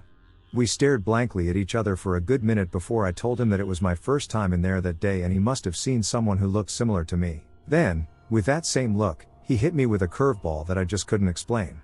He said, "You're wearing the exact same thing, you're buying the exact same thing, I see you every day, and you're the only one with that beauty mark," while pointing at my face. I was pretty surprised by what I heard but insisted that it was my first time in the store. I also said I only come in once a day to get the same thing, and if I had already bought them, I wouldn't be back until tomorrow. At this point, he began ringing up my items while occasionally giving me a look that seemed to express a mix of disbelief, confusion, and suspicion. He bagged up my things while I paid, and he handed it and the receipt to me, and as I turned to walk away, he said, "Well, it was nice talking with you again. You look pretty, and have a nice day for a second time." I will acknowledge that this guy did have a thing for me, but I wasn't worried about boyfriends all that much. I just couldn't believe that even he was fooled, and he actually chit-chatted with her, not the usual ignored/dismissive treatment everyone else got. He truly believed it was me and believed I was doing the daily routine a second time, which never happened. It was years ago, but those 6 months will stick with me forever. Was she me from a similar alternate universe? Was she jumping from her universe to mine during that time? And if so, why only stop when I start looking for her? Maybe she's a doppelganger, but why would a real physical person appear out of nowhere, be so noticeable, and then vanish again half a year later? I've had a weird ghostish seeing thing since I've been a kid. I've had many experiences dating back to when I was a youngling where I've seen otherworldly and supernatural things. Typically these sightings will happen when I'm going to sleep. I'll be lying in bed, and I'll hit that first or second stage of sleep just before I fully go, and then almost as if I'm dreaming, I'll start to see things. This happened to me last night, as an example. I was lying in bed after finishing a book and after I had watched some videos, and I was just starting to doze when all of a sudden I saw this figure floating in my room. It was a woman with dark hair, she wore a wedding gown, and she didn't have legs. Her pale translucent arms stretched before her. She didn't acknowledge me, almost like she was traveling somewhere and my room was just part of her path, and proceeded to fly through my wall and into the rainy night past my window. My immediate reaction every time these visions happen is me being shocked and in disbelief, but then immediately rushing to my bedroom light to turn it on. Once the light is on, I'll chalk it up to my brain being in a blurred state between the dream world and reality, and I'll calmly head back to bed without so much as a second thought. I've gotten used to these kinds of things happening, so my reactions to them have tamed over the years, but when I was a kid, it was really bad. The very first time this happened to me was when I was 7. I awoke, and it was sometime between 11 p.m. and 1 a.m.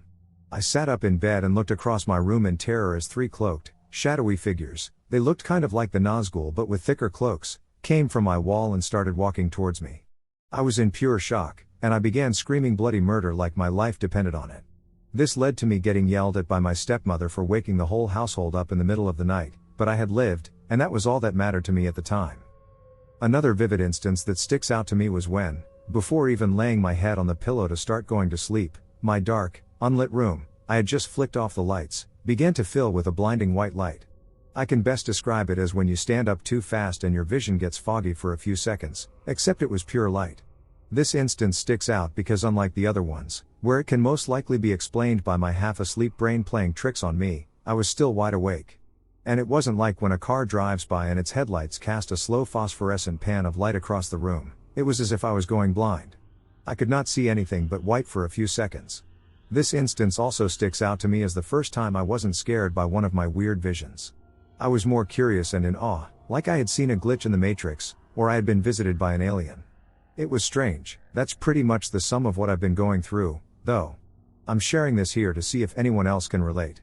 I don't really mind it all too much because I can mostly chalk it up to my mind playing middle of the night tricks on me. It also makes for some pretty cool stories. Though I will say these tricks are very long and vivid, nothing like seeing a brief shadow pass in your peripheral vision, something I also experienced a lot as a kid. Something that points against these visions being a part of sleep paralysis is that I'm fully capable of moving while they happen, so I don't think it's that. What do you guys think, though? Do you agree that it's probably just my sleepy brain, or do I possibly have the shining? Joking, of course.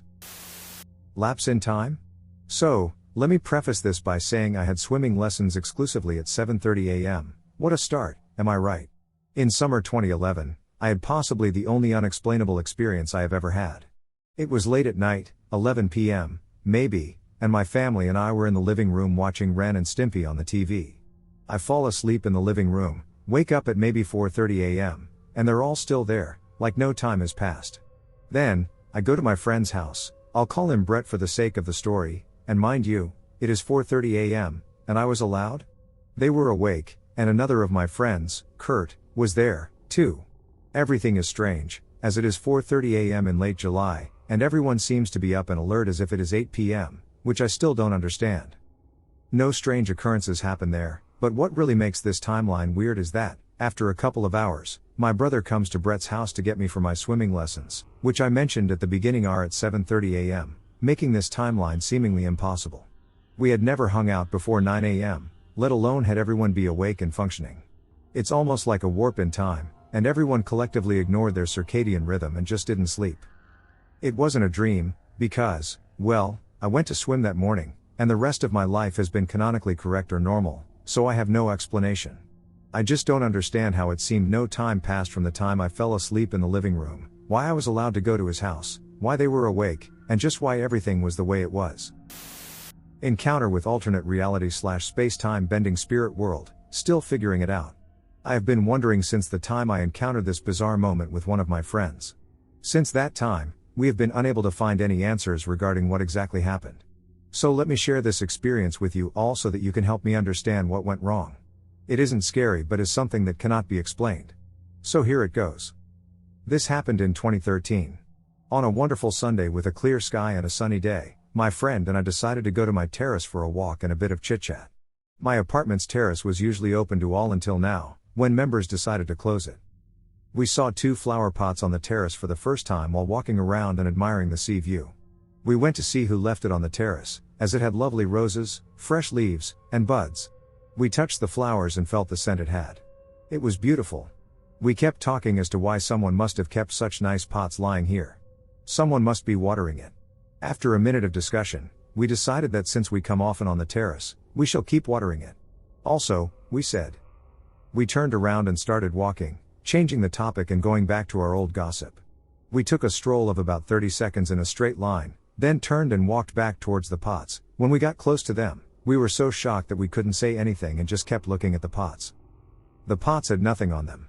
No flowers were seen on it, the buds were gone, and all the flowers vanished. The flower pots were useless and had been there for ages, so someone wanted to dump them.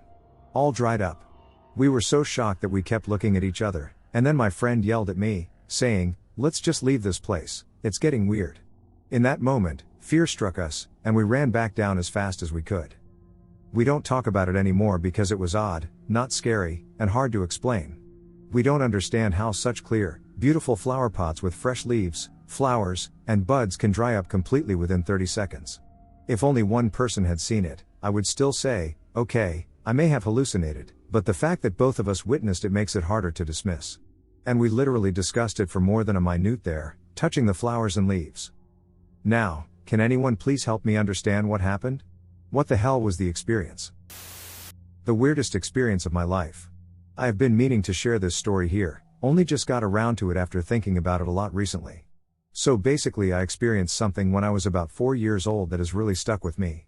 Bit of backstory, I grew up in rural Australia, with lots of dry scrub and snakes. As an only child at the time, my mom spent a lot of time taking me for walks in the bush around our hometown. One day I was on a bush walk with Mom, and we came across a brown snake, a very deadly snake. I think we must have been stopped for a water break, because I had a Teletubbies backpack, which I took everywhere, and it was on the ground next to me. So after seeing this snake, I had this really strong urge to reach down and pet it, so I did. Meanwhile, Mom had jumped behind a big rock nearby and was trying to grab my backpack, which was on the ground right next to the snake, with a long stick. While doing this, she was yelling at me to get behind the rock and to stop petting the damn snake. This memory is crystal clear to me and has been a fact in my head for as long as I can remember. It's really strange because I was never a brave kid. At kindergarten, when we had reptile day, I was too scared to even touch the harmless lizards.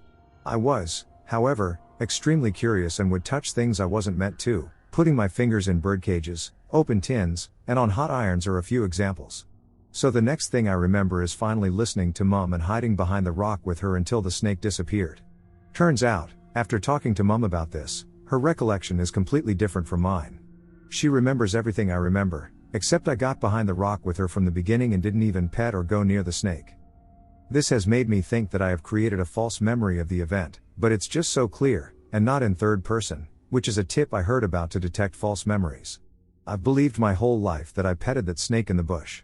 Recently I've been researching the parallel universe/multiple dimension theory and the idea that my memory did happen, but in a different universe where I got bitten by the snake and died.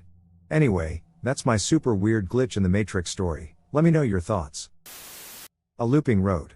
I grew up and still live in Northeast Ohio, where there is a stretch of road that I used to drive regularly, which runs along a supposedly disused military base on the route from my home to college. This happened in my early to mid-20s, I'm over 40 now for context. My girlfriend at the time was not known for being the most observant at the best of times, and I'll say she noticed absolutely nothing when this happened while we were both in the car. I had always heard about the strange activities that occurred at that base, which was supposedly a high-priority target during the Cold War era for various reasons, but that's not the main focus of my writing. About halfway between my home and campus, there was the aforementioned disused base that I mentioned, where cell signal was non-existent and the base just seemed to go on for miles. I was aware of highway hypnosis being a thing, and I always paid attention to things around the base area just to break up the tedium. I was never sure about the actual length of the base area or the number of gates, but it always felt like it went on forever. This day I got curious and started counting gates as I passed them because it seemed like it was taking forever to get through the area. I didn't start counting right away, but after a while I realized we passed 9 gates into this compound before we ended up back in civilization with no cell service and no idea how long the drive should have been. My girlfriend didn't observe anything unusual and assumed I had lost my mind. I asked her how many gates there should have been, and she had no idea and didn't notice the extra long drive. No one missed us, as we didn't have a set time or destination, but ever since then I've always counted the gates as I drive through there, and I know the mileage now. There are and have ever only been 3 gates. 2 look absolutely abandoned, and 1 does look like there is some usage. But there has been a lot more activity there in the last couple years than in previous years. I have no idea why I drove past 9 gates one day or how I noticed they seemed to be looping, but I was leery of driving through them for years afterward. I've had other experiences, but this was the biggest glitch. I have wondered more than once if I somehow slipped through a parallel dimension or a plural zone, Douglas Adams reference, especially given the hellscape the US has become and the subtle differences in how I remember things compared to others around me. Portal to hell. I was raised by my single mom and was emotionally weakened by her. My grandma and I were very close. My grandma, brother, and mom used to go to church together. We stopped going shortly after an incident happened at church where a girl fell back, off 15 chairs stacked. The youth wing of the church was doing a trust/faith exercise. I remember this very clearly. The 3 youth pastors put a video of them bungee jumping off a bridge on a projector. They were emphasizing the importance of trusting in Jesus, just as they had trusted the bungee cord. I remember thinking to myself, Jesus didn't die for our sins for us to be negligent. I had seen the exercise done with 5 chairs, but this was certified stupidity. They kept stacking more and more chairs until she was nearly 7 feet off the ground. They help her up on top of the chair stack. There were maybe 25 of us holding our arms out locked together. She fell backward, and I remember like it was yesterday a man's voice, which didn't sound like my own or what God would sound like, told me to let go. I didn't purposely let go, neither did the rest of the people there. But we all did, all of us. We all let her almost hurt her neck. I was confused. I'm going to ask my brother if he remembers a voice telling him to let go as well. I was 17 or 18 at the time. I had a girlfriend. She told me not to use her name, so I'll respect that and call her Paris. This story starts off with my dad and me moving into a house we rented, which had a tenant who lived underneath us, in the basement suite. My dad was a long-haul truck driver from the west coast of Canada to the east coast. So there was lots of time when I was alone or with my girlfriend. My brother was living with my mom and grandma. My first experience in that house was when my dad was halfway to the east coast. He wouldn't be back for another 5 to 10 days. Only my dad and I had a key. The house was completely locked, all the windows were shut. Paris and I were drinking some hard liquor, watching Netflix on my laptop in the living room. She wanted to go to bed, so we did. I made my laptop sleep but left the screen open. Paris left her sunglasses, which she had bought for $80 a couple of weeks before. We got out of bed the next morning. While I was making scrambled eggs, hash browns, and bacon, she walked into the living room and asked me if I had moved her sunglasses. I said no. I left what was on the stove. And I walked into the living room to find my laptop closed, the charger missing. And we searched everywhere for her sunglasses and my laptop cable. She accused me of playing a mean-spirited prank on her, which I hadn't. I suggested to her in a serious manner that there is a poltergeist here and that it's trying to make us fight. Long story short, she verbally calls it out, basically saying I'm not scared of you, ghosts aren't real, and in those 15 seconds she was talking, the room's temperature dropped 15 degrees Celsius. The room felt very heavy and dark. My sense of danger was going into overdrive. I know she felt more scared than me. I contradicted everything she said while she was addressing this thing. I apologized and told her to leave us alone and that she was a stupid woman who doesn't understand what's going on. She was shaking out of fear. She grasped my hand and attempted to run, while simultaneously guiding my hand towards my bedroom. I pulled her back and said, "No, we walk. Don't show fear." When we walked past my dad's room, a gust of wind and a demonic, beastly growl brushed past us. She still denies all this to this day. She never found her glasses. 3 months later, I found my cable behind my dad's toilet, wrapped in a perfect figure 8 with a metal twist tie, and I needed pliers to cut it. There's a lot more to this story, and that's just the smallest amount of things I've experienced in the house. I experienced a time skip in 3rd grade. Anyone else experience something like this? Hi everyone. I'm currently a college student, so it's been about a decade since this incident, but it's been on my mind ever since, and I thought it'd be interesting to see if anyone else has experienced what I have, or any brain experts that could provide an explanation on what happened. So when I was in 3rd grade, I think sometime around the spring, I had a very realistic dream of me just going about my day in elementary school. I remember going to the bathroom and talking to my teacher about some writing assignment, but that's about the extent of what I can recall. I distinctly remember waking up thinking how odd that dream was. The rest of the morning proceeded as usual, and the first few hours of class proceeded smoothly. That's when the time skip happened. I looked at the clock, and it read 9:34. A few minutes later, I remember looking back up at the clock, and it read somewhere around 1. I remember being very confused and asking people around me why the clock read 1 o'clock when it was 9 just a few minutes ago. They all looked at me weird, so I then asked them if we had lunch. One classmate said, "We just had lunch." At this point, I was super freaked out but didn't want to act like I was scared. I remember telling my teacher about this. She first advised me to drink water, as usual, and then began asking me about my day, including my conversation with her regarding my writing assignment. And that's when it hit me. The dream I experienced that night was actually a reflection of what occurred during the time I was supposedly conscious. I told my parents when I got home, and they were worried I was bullied or knocked out, which wasn't true. At the end of the day, I decided to move on from it since no one would believe something like this. Since then, I have not had a similar experience, and I always feel nervous or anxious during moments of déjà vu, fearing that a similar incident could occur again. Regardless, I felt compelled to share this experience with others to explore potential psychological explanations for my experiences. My house is a portal? A little background: my parents bought my house while it was still being built. It was a 3-bedroom, 2-bath single-story with a garage/basement below. When I was 5, we took in my cousins, and a few years later, it was decided to build an upstairs to make room for us 4 kids. Prior to the renovations, I occasionally saw a black cloaked figure, similar to the pictures of death but with no scythe, standing over me. It was never menacing. In fact, it was comforting. However, when the first weekend of construction started, it was like the entire spirit world showed up. I mean, I saw random kids, adults, non-human entities, and animals appear and disappear in the house, and it hasn't stopped since. They turned the attic into a whole upstairs, with 2 bedrooms and a bathroom. Later they added a bedroom in the back of the basement for my brother. In that process, they realized that the basement has a serious water problem and did some research. It turns out the house is right on top of an underground spring. The old master bedroom is the worst for activity. It has a decent walk-in closet and an ensuite bathroom. After my parents made a gigantic new bedroom upstairs, my cousin took over the old master, and I didn't notice much except that she started sleeping with the lights on and always looked exhausted. As she became a teen and started driving, I would notice her TV and stereo turning themselves on/off and changing volume and channel, and the lights did similarly. I didn't think much of it until she moved out and I got that room. Then I saw it all: shadow figures, doors opening and closing, electronics acting weird, orbs of light racing across the ceiling, eyes in the closet, growling, and the weirdest, one night I randomly woke up and saw a creature. It looked like a dragon sitting on a bedpost. I had a canopy bed without canopy fabric, and the long neck was stretched down so far its breath was on my face. Not scary, in fact, I felt protected by it. Generally, most of the spirits just wanted to be acknowledged, and most negative stuff kind of came and went at random, though any sort of ghost or paranormal movie/show seems to aggravate the more permanent residents. We've had several pets pass, and I don't think they have actually left us.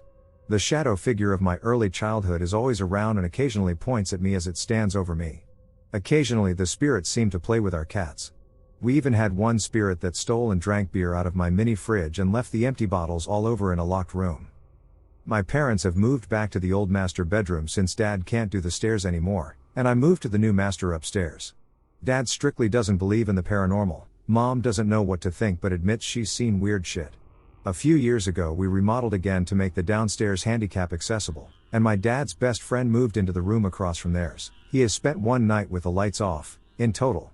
He's terrified of the house. He's had the door open and slam, the ghost of a few cats visit, and heard pacing in the hallway when everyone was out. This man has never been afraid of anything, and even discussing his experiences causes him to tremble. Upstairs is pretty calm, mild stuff. But I remember one day being home alone and my bedroom door started getting pounded on, as if my dad were furiously trying to pound it down. It stopped after about 10 minutes, and right at that exact moment my car alarm went off for no reason. When I gathered the nerve to run outside, I saw a figure staring out my bedroom window at me. I sat outside until my dad got home, and we searched the house from top to bottom. Empty. I read once that water is often a portal for spirits, and I wonder if that underground spring plus the renovations brought out the activity. I know that I am sensitive, and I think many of the spirits were attracted to me because of that, but I also think my house is just ducked. Lately the house is fairly quiet, except at night when I get in bed. About 5 minutes after I get in bed, I feel a cat jump on the bed at my feet, walk up, and lie at my back. That started when I lost my Himalayan cat to feline leukemia, and the behavior fits him perfectly. I know that the house isn't empty, I can feel them, but aside from the nightly cuddles from a ghost cat, it's been quiet. Opinions? Advice?